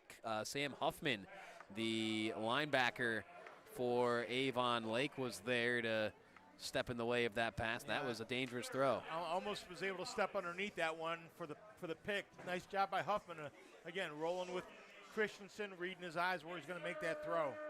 So just like that, Tom, both offenses kind of stuck in the mud here in this third quarter. I guess Avon Lake did move it well on that previous possession, but ultimately stalled out. Now Amherst looking for some answers here. 2 empty downs, sets up 3rd and 10. Trips look here on the bottom side of your screen, 1 lone receiver at the top. Christensen takes the shotgun snap. Christensen under some pressure, has to step up to evade it. Christensen looking to get out of it and can't. He gets sacked right at the line of scrimmage. So Cy Christensen brought down again. He's been under pressure all night. Credit that Avon Lake defense that we've talked ad nauseum about here this evening. And the Shoremen, in all likelihood, force a Comet punt, and that's exactly what it'll be, as the special teams units will trot on. That's Ian McGregor, the linebacker there, that did a nice job of closing in on him. McGregor, a fantastic player, came into the night with 14 tackles, 2 for a loss. The senior, 6 foot, 212 pounds. You know, they got him listed as a quarterback here. I wonder how far down the depth chart he is in terms of quarterback duties. As Christensen again has to handle a low snap here. Finally does punt this one away as this one angles near sideline, and nearly off of a Shoreman there, as that was number 20, Davin Pence. I think he just kind of lost track of it in the air, tried to make himself as skinny as he could, and I don't think that did hit him. It could have been dangerous if it did. But again, Avon Lake with tremendous starting field position here. They'll be at their own 41-yard line, or maybe their own 40, as they get set for their second series of this second half. And again, Avon Lake getting the better of it in the special teams part of it. So, again, a big thanks to our sponsors here tonight. Nick Abraham, Elyria Ford at the corner of Route 57 and East Broad Street. Ecotree Services, they are your complete tree care company. And, of course, our friends over at 468 Cleveland Street in Elyria. That's Stewart's TV and Appliance. Avon Lake offense back to work here. Tenbrink looking for Jones on the swing route here, and he's got nothing doing. Amherst all over it defensively. That's number 11, Mason Morales. There we go, finally calling his name a little bit here in the second half. Another big play there by the Comet linebacker. Yeah, that strong side linebacker, Mason Morales, did a nice job of closing on the swing on that. He knew where Jones was the whole time. That one probably just a little too slow to develop, I think, for Avon Lake offensively. Jones never really had the blocking in front of him that I think he needed to turn that into positive yardage. So 2nd and 10, they'll call it here for Avon Lake at their own 45-yard line. That's where they had spotted it after the punt. Tenbrink, he will keep it again on the read option. He'll dive out across the 50, but they'll mark him down right at the 50, so a pickup of 5 there for Dawson Tenbrink. He's called his own number quite a bit on these read options, Tom, and a nice another gain there. And again, that's Morales catching him on with a shoestring there. Crashing down. That time he was set up to this side of the formation, came down inside and just caught the shoe top of Tenbrink. I think Tenbrink might have picked up 3 or 4 more yards on that. So 3rd and 5 here for Avon Lake. Ball spotted right at the 50 in between the A and the L and that Avon Lake logo at midfield. It's a cool midfield logo. I will say that much about the Shoremen insignia. Yeah. As Tenbrink fires this one, caught, complete for a first down to his receiver. Is that Stewart down there on the bottom side of your screen? Can't tell. Yes, it is. Who else would it be? Aiden Stewart, a nice gain there.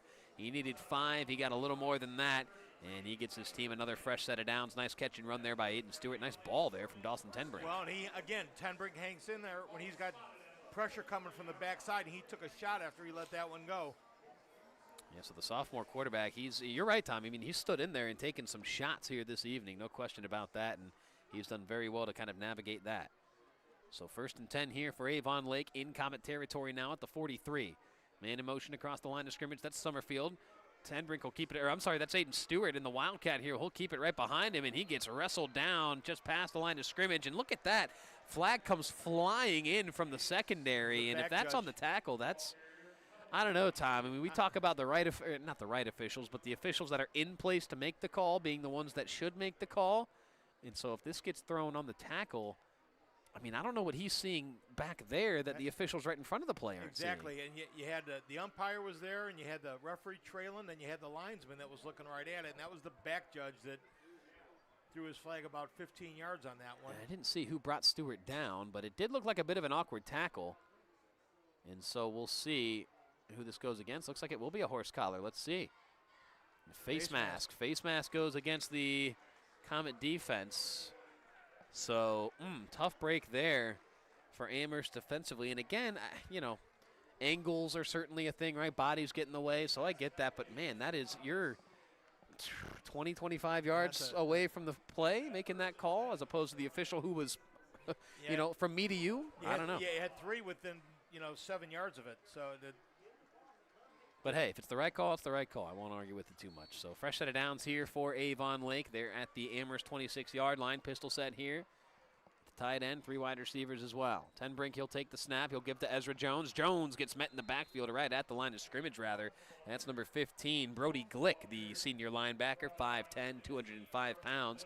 Another nice defensive player here for Amherst. Glick making a nice stop there. we had the advantage of watching the replay when we get home tonight. So Yeah, if we really want to know what that call was, we can just There you dial go. it back There you up go. on YouTube and watch it all over again. Where's the Zoom workout there, Pelt? Come on. Just kidding, Pelt. I know what you're working with down there. Gary Pelter doing a fine job this season handling camera duties for the first time for us here at WEOL. Him along with Dave Rydell handling the video camera just below us in these press boxes. So big shout out to both of those guys for their work so far this season. Tenbrink takes the shotgun snap. He'll fake to Jones. Now he'll roll out looking downfield, and it's caught and held onto by a receiver. Nice catch there by, that's number 3, Colin Hout. I'll tell you what, he took a shot from Jack Coleman, but Colin Hout held on, but it may be for naught. Let's see what the penalty flag is. Well, it was a great job by Tenbrink to get the shoulder squared up to make the throw he wanted to make on that. Looks like they're going to be marking this back against the Shoremen. Yeah, probably a hold. Lineman downfield. Ineligible man downfield. Seen that a couple times this season in our games here on WEOL. As that one goes against the Shoremen, so back them up, wipe away what would have been a impressive first down catch, and makes it 2nd and long now here for the Shoremen. 2nd and about 12. Ball spotted at the Comet 29-yard line. Maybe 2nd and 13. This has been all Shoremen this quarter, and they haven't come away with any points right now. 2 minutes to play here in the third quarter. It's been all them, and they not able to scratch any points out yet. Yeah, 2:01 left to play in this third quarter. Won't mention anything about the pace of this third quarter as another fastball to the outside is caught by Aiden Stewart, and he's right near the first down marker. He needed, the 16? And they're going to give him, I think, the 17. So that should be 3rd and very, very short here. Maybe even less than a yard now for the Shoremen offense as they'll move quickly back to the line of scrimmage here. And I think that Coach Kostelnik may scrap the field goal idea here, and I think he wants to come away with 7 on this one. Well, I think he wanted that last drive too, but a couple of penalties and mistakes going against Avon Lake put an end to that. So now they'll have to go back to work here. 3rd and 1 at the 17 with a $1:50 left to play here in this third quarter. Tenbrink under center in the I formation. Tenbrink, he's going to keep it himself. He'll push the pile along with some help from his friends. He's got the first down and more. Nice run there by Dawson Tenbrink as somebody for Avon Lake lost a helmet. That might be Dawson. And let's see. Yes, it is. Dawson Tenbrink, he lost the helmet on the keeper. And I'll tell you what, that's a nice push there by Levi Ventrice, the fullback, number 44. He just got right behind Dawson Tenbrink and said, "Let me help you out there, young man," and just quite literally, Tom, shoved him forward there for the first down. But with that, Tenbrink's got to come out for one play. Oh, that's right. Jared Kozar, I know you were a fan of the quasi tush push there, the Shoreman shove, I guess you could call it. There we go. Aiden Stewart steps in at quarterback while Tenbrink's on the sideline. So Aiden Stewart, they do list him as the backup. And he will fake it to Summerfield, give it to Ezra Jones, and he gets tripped up right at the line of scrimmage. That is Brody Glick once again getting his paws on that play. The Shoremen shove. We're going to have to drop that one on Coach Kostelnik. Yeah. We'll see if he gets on board with that. I think maybe there's a chance. Although there's all kinds of controversy around that play at the NFL level, whether they're on sides or not when they do it. And hey, I'm with you on that. If you can't stop it, then why would they stop playing or calling it? Tenbrink keeping it himself here, and boy, he gets pinballed around just inside that 10-yard line near the 9, so a gain of about 1 there. That kind of defense gets awful stingy when you get inside the 10-yard line on them. The yards become real tough for them. Yeah, it feels like they, when they get spread out a little bit, as Avon Lake has done to them offensively tonight, they've struggled, like you said, Tom, just kind of in that open space and rallying down to make tackles. Those read options, the jet sweeps have kind of given them fits. But, yeah, like you said, when things get tightened inside the 20 and especially inside the 10 and 5-yard lines, it gets a little trickier now for the Avon Lake offense as Amherst, they kind of shore things up defensively. 15 seconds left to play here in this third quarter. Play clock down to 5. Tenbrink takes the shotgun snap. Tenbrink looking, back corner of the end zone. He's got a man, and he overshoots him as that pass falls incomplete. That was Colin Hout, the intended receiver. Good coverage there. I think that was David Duziak back in coverage there for Amherst. And so, well, here we go, Tom. Yeah, the adventure of the field goal. And part of that thought process is they want to run the ball because they don't want Tenbrink to turn it over because he's thrown some interceptions. So right. They get inside the 10 and Amherst was saying, well, we dare you to throw it because we're going to pick it off if you do. So they take the run away and force him to throw it, and you saw that time he airmailed it a little bit. So this will be a 24-yard attempt. That's Aiden Stewart, who's on the try this field goal. Kyle Anderson, he missed it wide left his previous attempt. Stewart puts his right foot into it, and this one is good. So a good-looking kick there by Mr. Do-It-All himself. Aiden Stewart extends the Avon Lake lead, out to 10. With 3.5 seconds left to play here in this third quarter. Our score, Avon Lake 31, Amherst 21. We'll be right back here on the Chronicle Telegram YouTube channel, Game of the Week, and elsewhere online, Tom. At WEOL.com. At Nick Abraham Elyria Ford this month, you choose. Right now, get the Escape, Mach-E, Mustang, or Bronco Sport for only $399 a month with 0 down. Or the Bronco, Explorer, or F-150 for just $499 a month. At Nick Abraham Elyria Ford, we make it that easy. Tonight's game is brought to you by Stewart's Appliance. Family owned, locally trusted, and proud to support Lorain County. Whether it's a new fridge, washer, or stove, Stewart's is here for you. Stewart's Appliance, serving families, supporting community. Back here at Avon Lake Memorial Stadium, Rocco Nucci, Tom Evans, Jared Kozar, Gary Pelter, all on site here with you tonight in what's been a really fun, entertaining SWC Week 5 ball game. As the Shoremen extend their lead to 31-21, it was Aiden Stewart with that 24-yard field goal just before the timeout. So Avon Lake, some maybe renewed trust and faith into that field goal game here in this third quarter, Tom. They put it in the seniors' hands. Anderson's a junior, but Stewart's your do-it-all guy. Let Stewart get it done for you. I mean, that's just what athletes do, right? Yep. They'll pass, they'll catch, they'll run, they can kick. I mean, they just do a little bit of everything. And Aiden Stewart, the Australian, they certainly kick over there, right, with the soccer. So Stewart puts his right foot into this one, end-over-end kick, and this one fielded in the end zone and bobbled. But that will be a touchback as Michael Passarello Jr. again fielded that one in the end zone for a touchback. So just 3.5 seconds left to play here in this third quarter.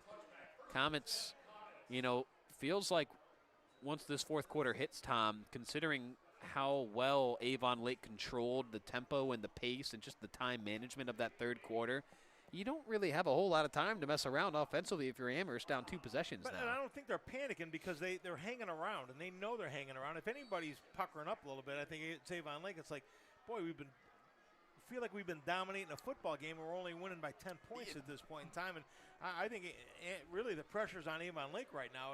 Amherst has just been kind of hanging around. They've made plays when they needed to keep it in a game. But at least for now, as that clock wanes down, that will certainly shift. Christensen takes the shotgun snap. Christensen looking over the middle of the field. He's got a man. It's caught despite getting leveled. Oh, my goodness. Bryce Colvin takes a punishing hit from the Shoremen secondary. He's certainly going to need a quick breather, but he did well to hang on to it. Hey, coaches always say, right, you're going to take the hit either way. May as well catch the football. That's what Colvin did there to end that third quarter. Wow. So we'll head to the fourth and final frame here at Avon Lake Memorial Stadium. Our score, it's the Shoremen 31, the Comets of Amherst 21. You're watching live here on the Chronicle Telegram YouTube channel. Game of the week streaming elsewhere online, Tom. At WEOL.com. Hi, Tim Elkhorn, radio voice of the Cavs. For several years, you've heard me talk about Ecotree Services on WEOL.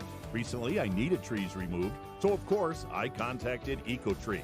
They did an incredible job. The folks at Ecotree were timely, efficient, and the work was flawless. Take it from me. When your trees need attention or even require removal, contact Ecotree Services. Like me, you'll love their work. Find Ecotree Services online at ecotreeservices.com. At Mick Abraham Elyria Ford this month, you choose. Right now, get the Escape, Mach-E, Mustang, or Bronco Sport for only $399 a month with 0 down. Or the Bronco, Explorer, or F-150 for just $499 a month. At Mick Abraham Elyria Ford, we make it that easy. Back here at Avon Lake Memorial Stadium, it is Comet football. Bryce Colvin with a punishing first down reception. I don't know how he held on to that football. My gosh, I'm sore up here just watching him take that hit, but that young man did tremendous work to hang on and net his team a fresh set of downs. So 1st and 10 here for Amherst at their own 31-yard line. They trail Avon Lake here to start this fourth quarter, 31-21. Score update from Nick Hershey out in Vermilion. Sailors just running away from the Blue Streaks of Sandusky, 37-6. So Bill DeFucci and friends looking to take out some punishment, some frustration that they endured last week at Elyria Catholic. Christensen here under pressure and sacked. Good defense there by Avon Lake. I tell you what, Tom, that pass rush has been all over Cy Christensen here tonight, and that's big senior Eric Van Uwen in on the stop there. So 2nd and long now for the Comets, a loss of 7 for Cy Christensen. And I think this Avon Lake defense is going to start pinning their ears back, thinking that Amherst is almost going to get into a situation where they're going to throw on every down. Cale Charles, the man in motion across the line of scrimmage. Christensen takes the shotgun snap. Here comes Van Uwen again. He was untouched on the edge. Christensen under heavy pressure and finally throws it. And David Duziak was the intended receiver on the far sideline. Pass is incomplete. But, man, maybe just some miscommunication, Tom, on that offensive line. Eric Van Uwen here on the right side, the near side on your YouTube screen there, literally untouched going after Cy Christensen, and he just sacked him the play before. Well, and they're coming from a lot of different places, too. Van Uwen's moved around. He came from the middle of the time before he actually came to the right side this time. So they're moving that defense around a lot, giving them a lot of different looks to that offensive line. So 3rd and 17 here for the Amherst offense, and boy, just a tough spot to, if you don't get this, I don't think you really want to punt that football away here in the fourth quarter, down 2 scores, but you're deep into your own territory right now. Let's see what they get here on 3rd down. Play clock down to 2. Christensen takes the shotgun snap. Christensen looking. Nobody open downfield. Christensen stepping up, evades pressure once, looking to get out of it twice, and he can't. He gets wrestled down inside his own 20-yard line. The 2nd sack here on this drive for the Shoremen defense, and that pass rush has been relentless. Boy, and I don't know why he took that one up the middle. It looked like there was some room if he wanted to get outside one way or the other, he could have. He took that right into the pile on that one, and there was no place to go. And once again, we've talked about all night long that Avon Lake winning the special teams battle. This punt coming from about the 18-yard line, Avon Lake's going to come away with real good field position here. I don't think Christensen, and I'm not trying to pick on their long snapper here, but they have not had one clean snap here right on these punts. And everything's been low. He's gone down. He's been fortunate not to put a knee down when he's gone down to get the ball. And there it is again, another low snap to Christensen, and he gets this one away. A good kick as this one takes a Amherst hop past Summerfield out across the 40 and now rolls backwards a bit near that Avon Lake 39-yard line. So that is where the Shoremen will set up shop here for their first drive of the fourth quarter. And it really feels like, Tom, I know a field goal would keep it a 2-possession game, but a touchdown here for the Shoremen, that lead goes up to 3 possessions again, really would put Amherst in a tough spot. It's only fitting that we're at Avon Lake, and Jared knows where I'm going with this one. If Tom-O were here, he'd be calling for the death march right now. He'd be calling for about 12 straight handoffs for the touchdown and have Don Meredith sing "Turn Out the Lights, the Party's Over." Hey, I'll tell you what, one of my friends, he played his high school football at St. Vincent St. Mary down there in Akron. His favorite, he played offensive line on some of those state championship teams. He holds to this day, his favorite offensive possession was one where they didn't score. They took the last 8 minutes, of clock out of the air just by running it. As that's a nice gain there for Avon Lake. Ezra Jones picks up about 8 or 9 yards there. So maybe there was something to that, Tom, with just kind of taking the air out of the ball. Even if you don't score, you win the game essentially. Absolutely, and linemen love that. You talk about feeding the beast. They love that. When they know they're taking off 5-6 in a chunk and there's nothing that defense can do about it, they are feed the big dogs. Well, they don't want pass rushers coming at them. They want to go after somebody. They want to run that football. We're going to attack you, and we're going to put it right down your throat.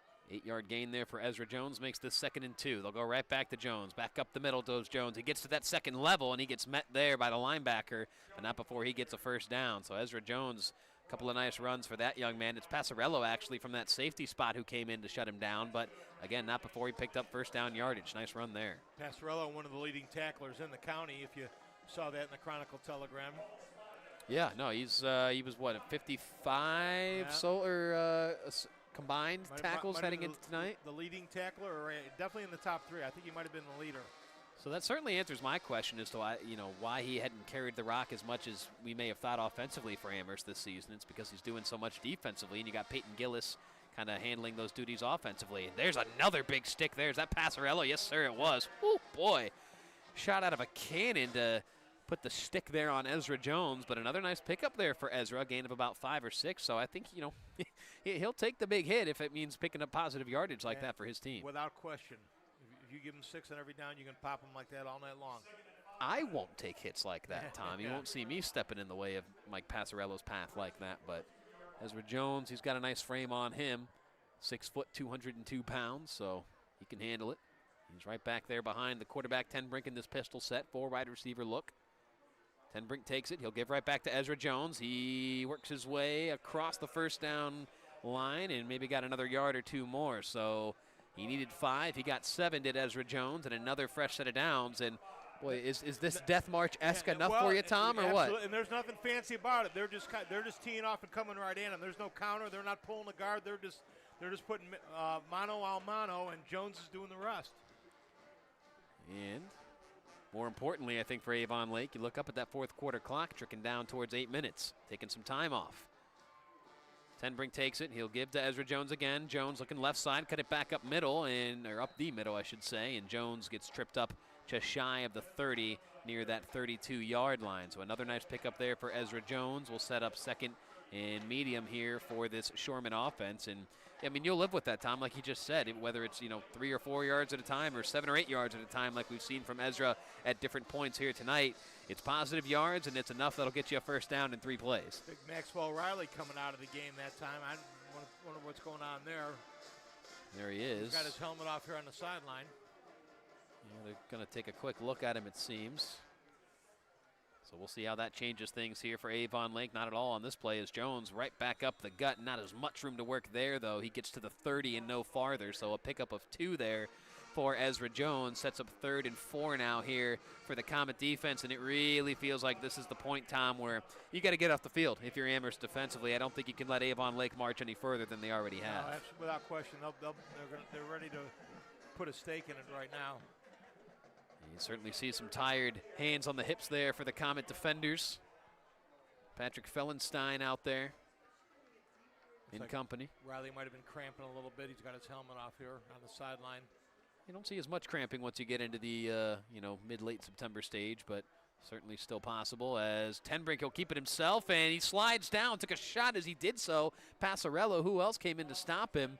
And, boy, maybe lucky there was Passarello. That didn't draw a flag, although not a true slide there from Tenbrink, kind of one of those just fall to the ground more things. More of a hook slide. It was yeah. And I'm fine with them not calling that, Tom, because you see that so much at the college and pro level. Guys, they know the rule, and they kind of try to intentionally flub things a little bit, for a lack of a better terminology there. Sorry, Jared.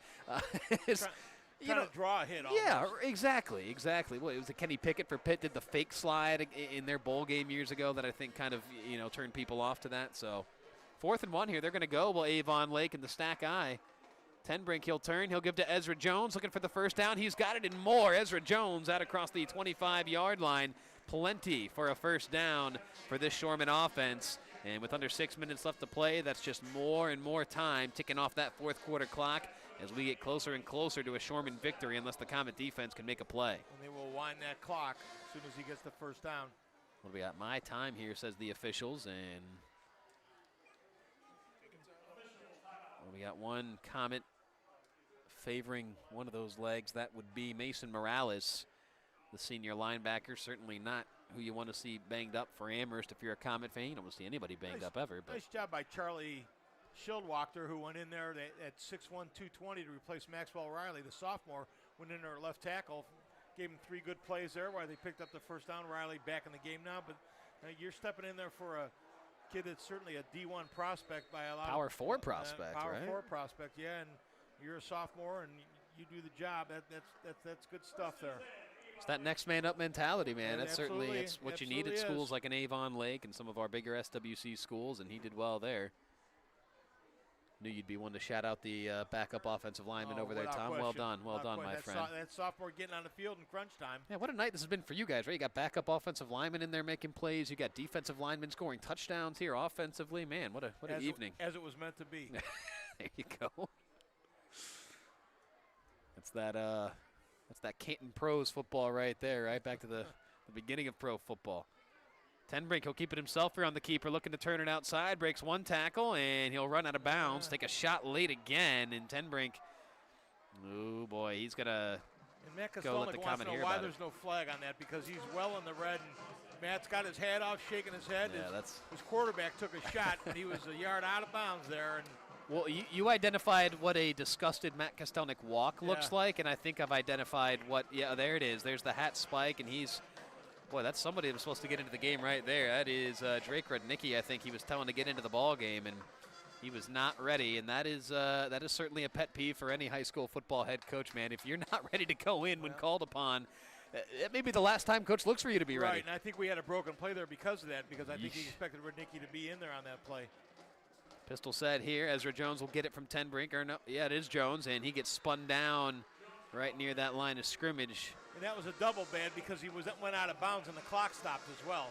Well, and his quarterback took a hit for it. So, yeah, just the triple whammy there, I think, for Rudnicki, unfortunately, there on the near sideline. So, better plays ahead of him, I guess would be my advice to that young man. So 4:45 left to play now in this contest. Is Avon Lake, they've just taken the air completely out of the football right now. We see that in basketball a lot in high school with teams just kind of, slowing things down and really taking their time. No shot clock, obviously, and Avon Lake doing just that now here on the Gridiron. Play clock down to 2. Tenbrink awaiting the shotgun snap. He takes it. He's going to look to throw. Tenbrink under some pressure. He'll step up and work his way down toward the 20. Takes another hit, and that one draws a flag, and now we got some pushing and shoving. That was a bad job by the Avon Lake offensive lineman to come over afterwards. Yeah, that was 58. Jack Ellis letting Tyler Den know that he did not approve of him hitting his quarterback as late as he maybe did. So what do we got? Offsetting 15-yarders here, I believe. Without question, yep. So, there's two schools of thought with that, right? If, part of you thinks if you're an Avon Lake fan, good for Jack Ellis. That's a couple times now that they've hit our quarterback questionably late, whether it's sliding or going out of bounds, and we can't just let them keep teeing off on us like that, right? But on the other hand, it's like they already threw the 15 yards against Den. We got a free 15. Don't, unearn that, and that's what happened there, so. This will be a nice congregation amongst the officials here. Should just be offsetting. As there it is, the personal foul against Amherst, one against Avon Lake. They will offset, and we will have ourselves third down once again.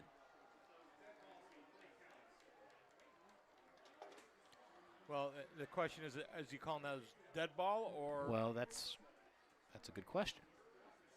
And one that the officials, I think, will talk about here. Coach Thome wants to know. Would be fourth, as Jared's indicating.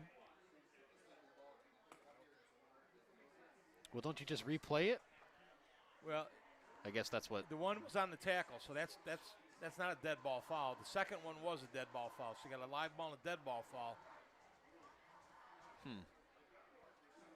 Well, that's why. Which means if it is fourth down, it should go to where the spot of the slide was, which was about the 12 where we at? I don't know if he was that far up. I think closer to the 20, I think. Sorry, yeah, the 20 rather. Third and 6 is what it should be, says Jared. And, well, if the officials aren't sure, then we can't really be sure either. So let's see. Fourth. There it is, 4th and 6. Good call, my friend. Jared Official Kozar out here. He was in the throwing press his box. flag up here. Jared was all over it. I've seen the arm. He could get it out there if you really put some gusto on it. I'd say look out to those below us, but nonetheless, 4th and 6 here. 4:21 left to play in the ball game. Avon Lake looking to extend this drive and really kind of put Amherst out of contention in this one. Tenbrink takes the shotgun snap. Tenbrink looking near side. He's got a man open, and it's in and out of the hands of a would-be receiver. Just dropped. Good coverage there by Cole Lugar, but yeah, like you said, Tom, a tough drop there for the intended receiver. That was the freshman Christopher Galding, 6'2", $175. He's, that's the frame of the type of target you'd be looking for on a 4th and have to have it down right there. Not really have to have it. You're up 10, but you want to have it to keep milking some clock, but a turnover on downs gives it back to Amherst. So the Comets, just the faintest bit of life here, down 10 with just over 4 minutes left to play in this ball game. And, you said earlier, Tom, I didn't think Amherst needed to panic necessarily to start this 4th quarter, and you don't panic now, but you got to move, and you got to move quick. There's a sense of urgency right now. Christensen under pressure again, steps up in the pocket, tells his receivers to move downfield. He's got a man open, but he undershoots him, and it's intercepted. It is intercepted by Avon Lake. How about Christopher Galding? Man, he drops the 4th down conversion one play prior, and he comes up with a big turnover there. He undercut Peyton Leibacher, the intended receiver. Christensen couldn't quite get it to him, and a turnover there for Avon Lake might just be enough to net the Shoremen a victory here tonight. Yeah, Christensen just underthrew that one. His receiver was well behind the defenders on that one. He had Leibacher. He kind of snuck behind the defense. I think, Tom, he just saw him too late, and then he couldn't really put his whole body into that throw. Didn't get the tightest, cleanest spiral on it either, and that was easy pickings there for the freshman Galding to make up for that 4th down drop. Big interception there for the freshman at Avon Lake. So 4:07 left to play in this ball game. As again, Christensen intercepted by Galding. And Avon Lake can, with the right type of drive here, they can really take these final 4 minutes and 7 seconds right off that clock. Ezra Jones looks to get it started here.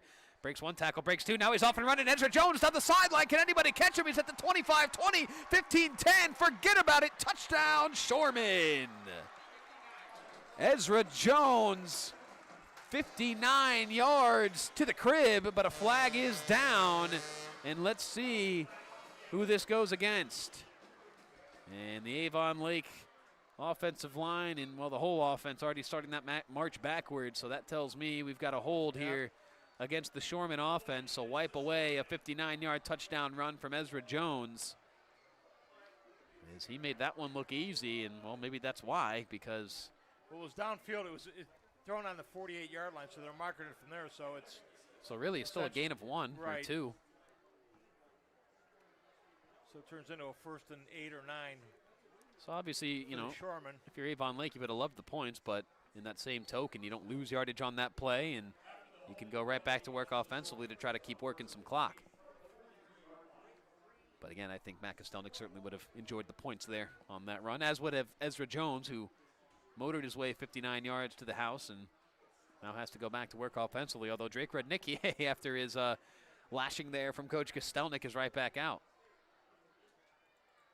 And he'll get the carry here. Rudnicki back up the middle. Rudnicki breaking one tackle, trying to spin away from another. Can't do so, but he's got good yardage there, shy of the 50, up near the 48-yard line. So a pickup of 5 there for Drake Rudnicki. Sets up 2nd down and short. Passarello in on the stop there. He really steps up from that safety spot.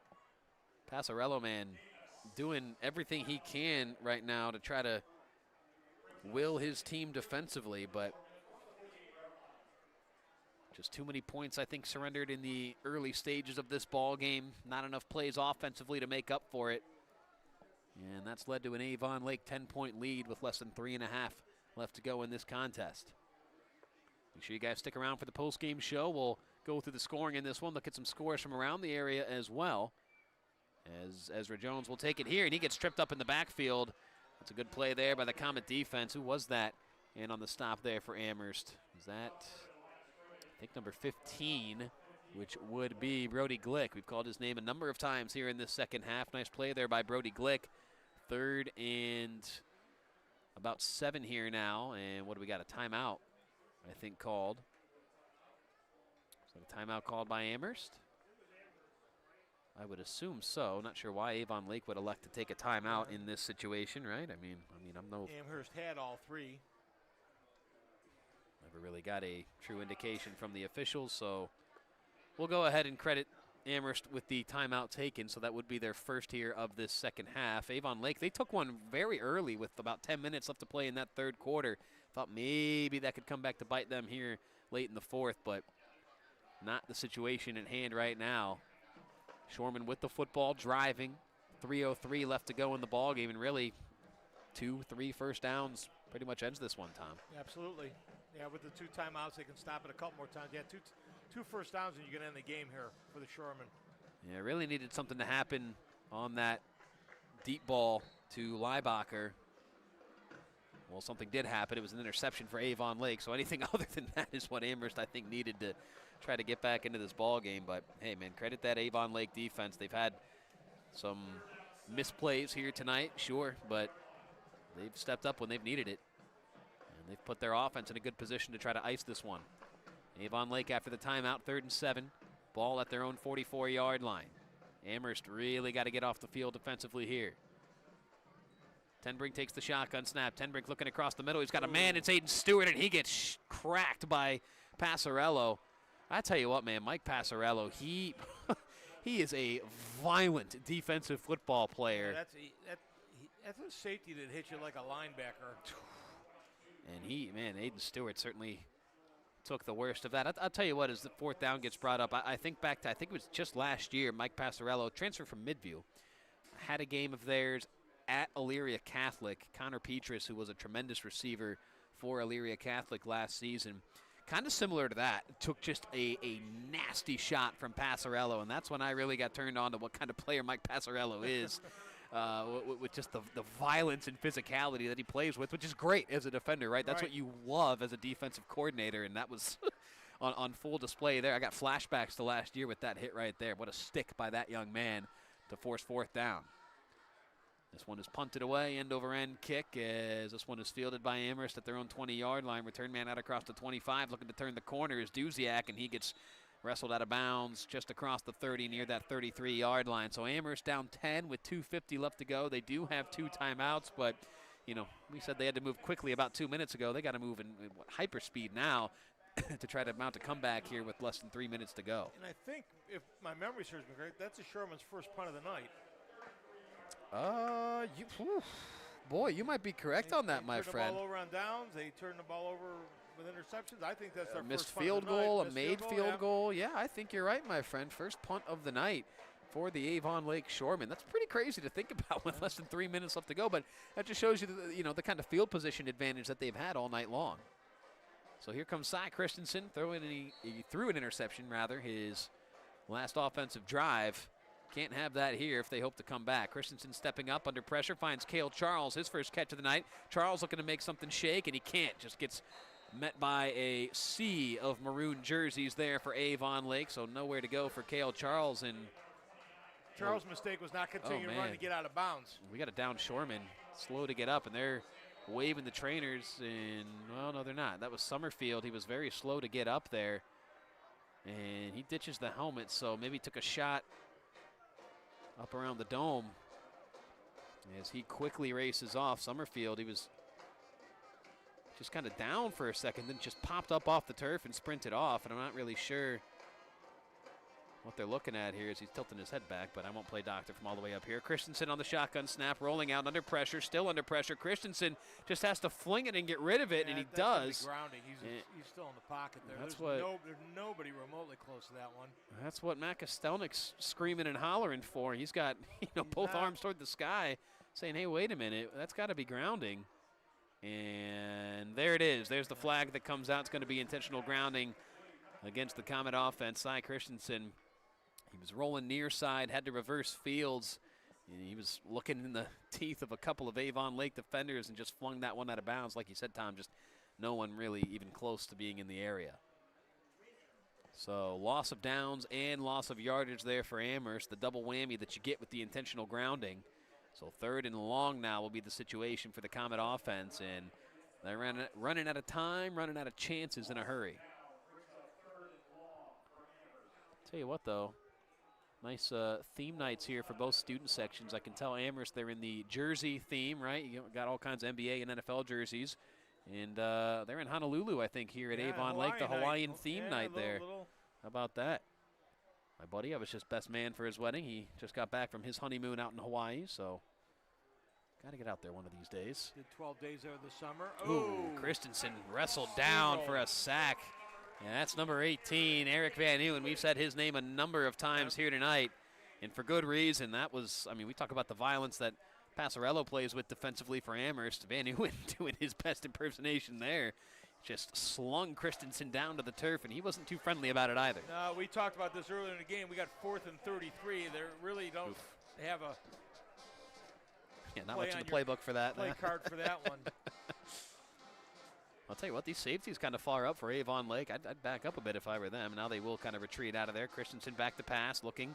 And Christensen still scrambling. He's going to let this one fly over the middle. It's caught by Colvin. He's got forever to go for the first down, though, and he's not going to get there. Colvin picks up, I don't know, about 20 there, but they needed 33, like you said, Tom. And a flag in the backfield.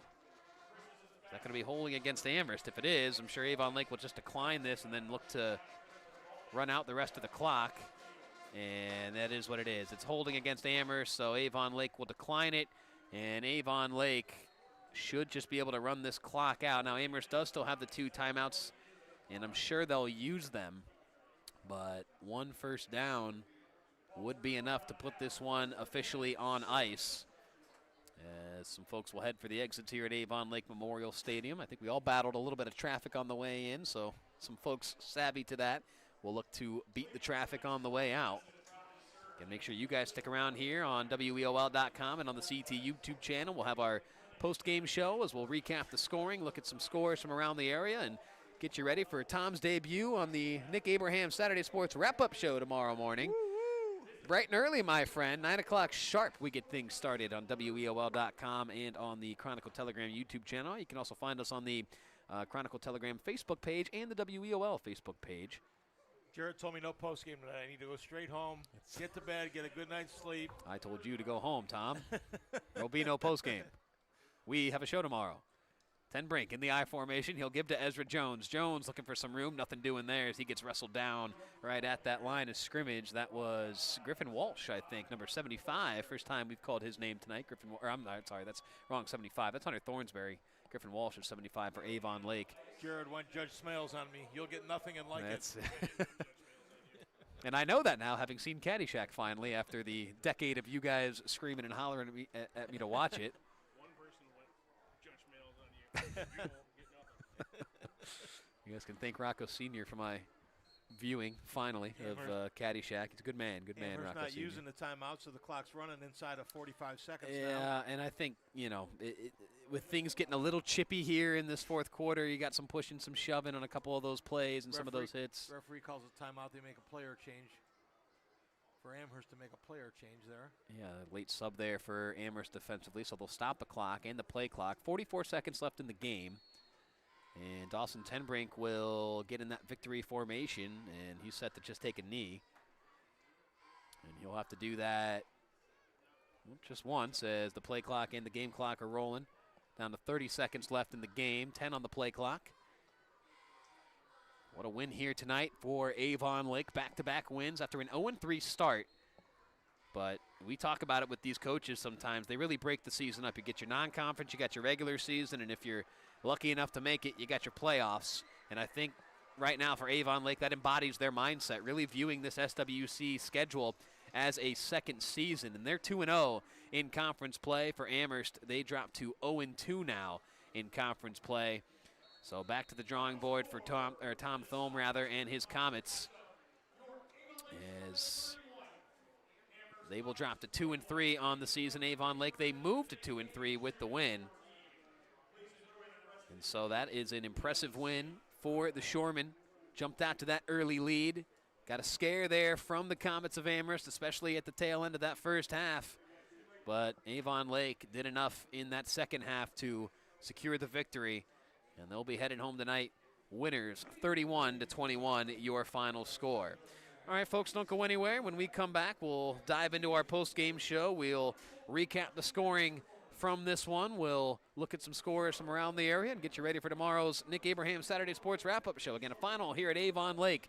Shoremen win it over Amherst 31-21. We'll be right back with the post-game show here on the Chronicle Telegram YouTube channel and elsewhere online, Tom. At WEOL.com. At Nick Abraham Elyria Ford this month, you choose. Right now, get the Escape, Mach-E, Mustang, or Bronco Sport for only $399 a month with 0 down. Or the Bronco, Explorer, or F-150 for just $499 a month. At Nick Abraham Elyria Ford, we make it that easy.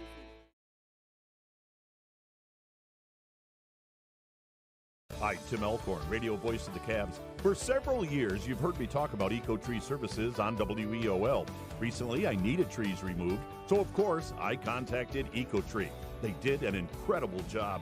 The folks at Ecotree were timely, efficient, and the work was flawless. Take it from me. When your trees need attention or even require removal, contact Ecotree Services. Like me, you'll love their work. Find Ecotree Services online at ecotreeservices.com.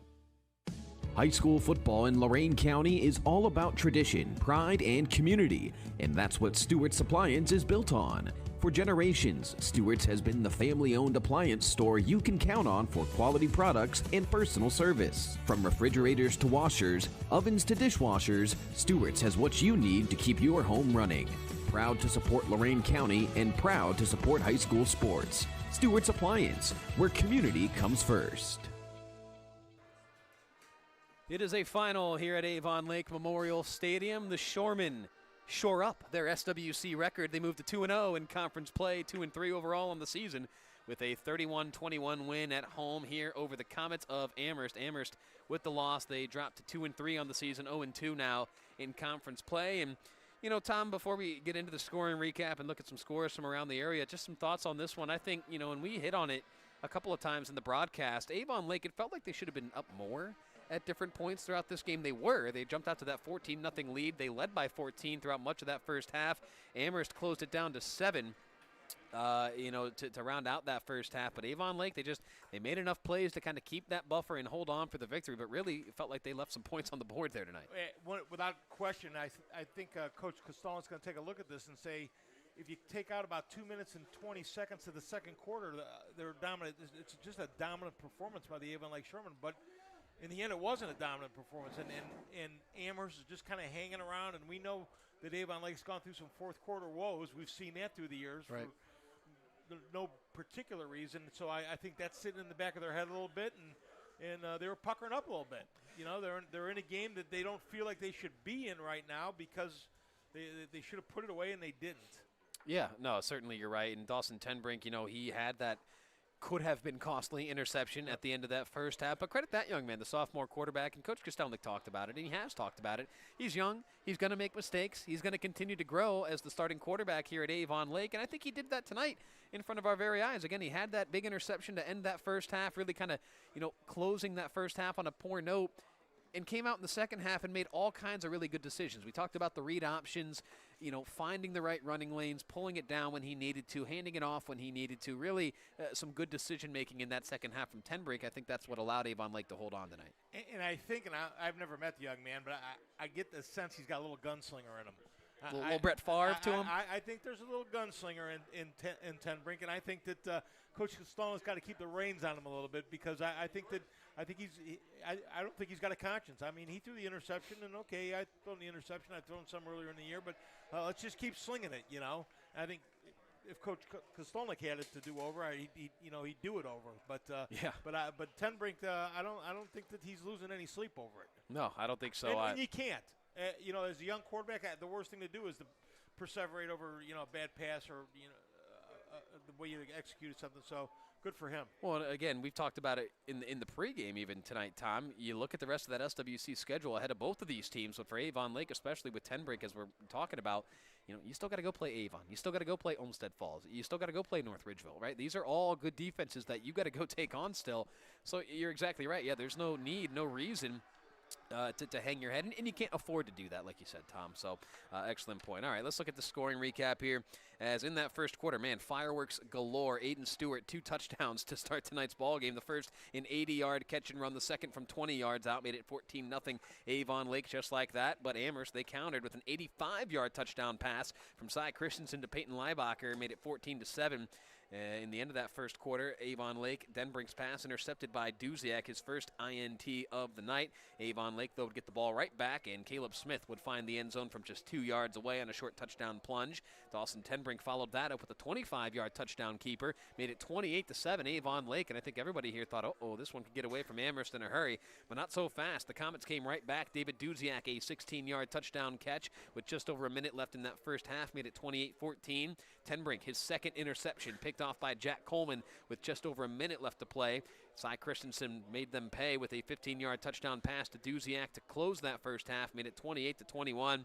And after all that scoring in the first half, Tom, a measly 3 points on the board in that second half from both offenses. An Aiden Stewart 24-yard field goal with 3 seconds in that third quarter made it 31-21, and that would be the final score here tonight. So all in all, a really entertaining ball game, one that, like we said, Avon Lake certainly felt like they were in control of that one, more so than the final score would indicate. But all that matters, I think, for Coach Kostelnik, his staff, his guys, is they get the win at home here tonight.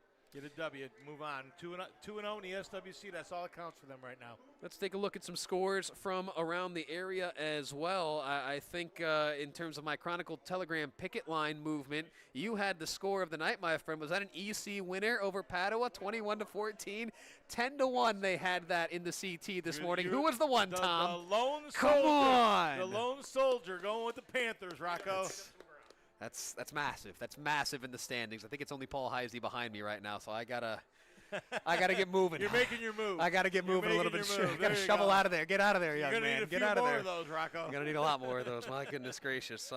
Keystone looks like they're gonna be a winner over Brookside, 28-20. The last score I saw there late in the fourth quarter. Firelands all over Oberlin, 42-13. Real quick on Firelands, how about Ryan O'Rourke inducted into the Avon Athletics Hall of Fame this past week? So some nice kudos there for Coach O'Rourke. When we hit him up for the wrap-up show tomorrow, I'll hopefully get to ask him about that and what that honor means for him. North Ridgeville, they were throttling Elyria. Last I checked, it was 35-7. Was that the final? Thank you, Jared.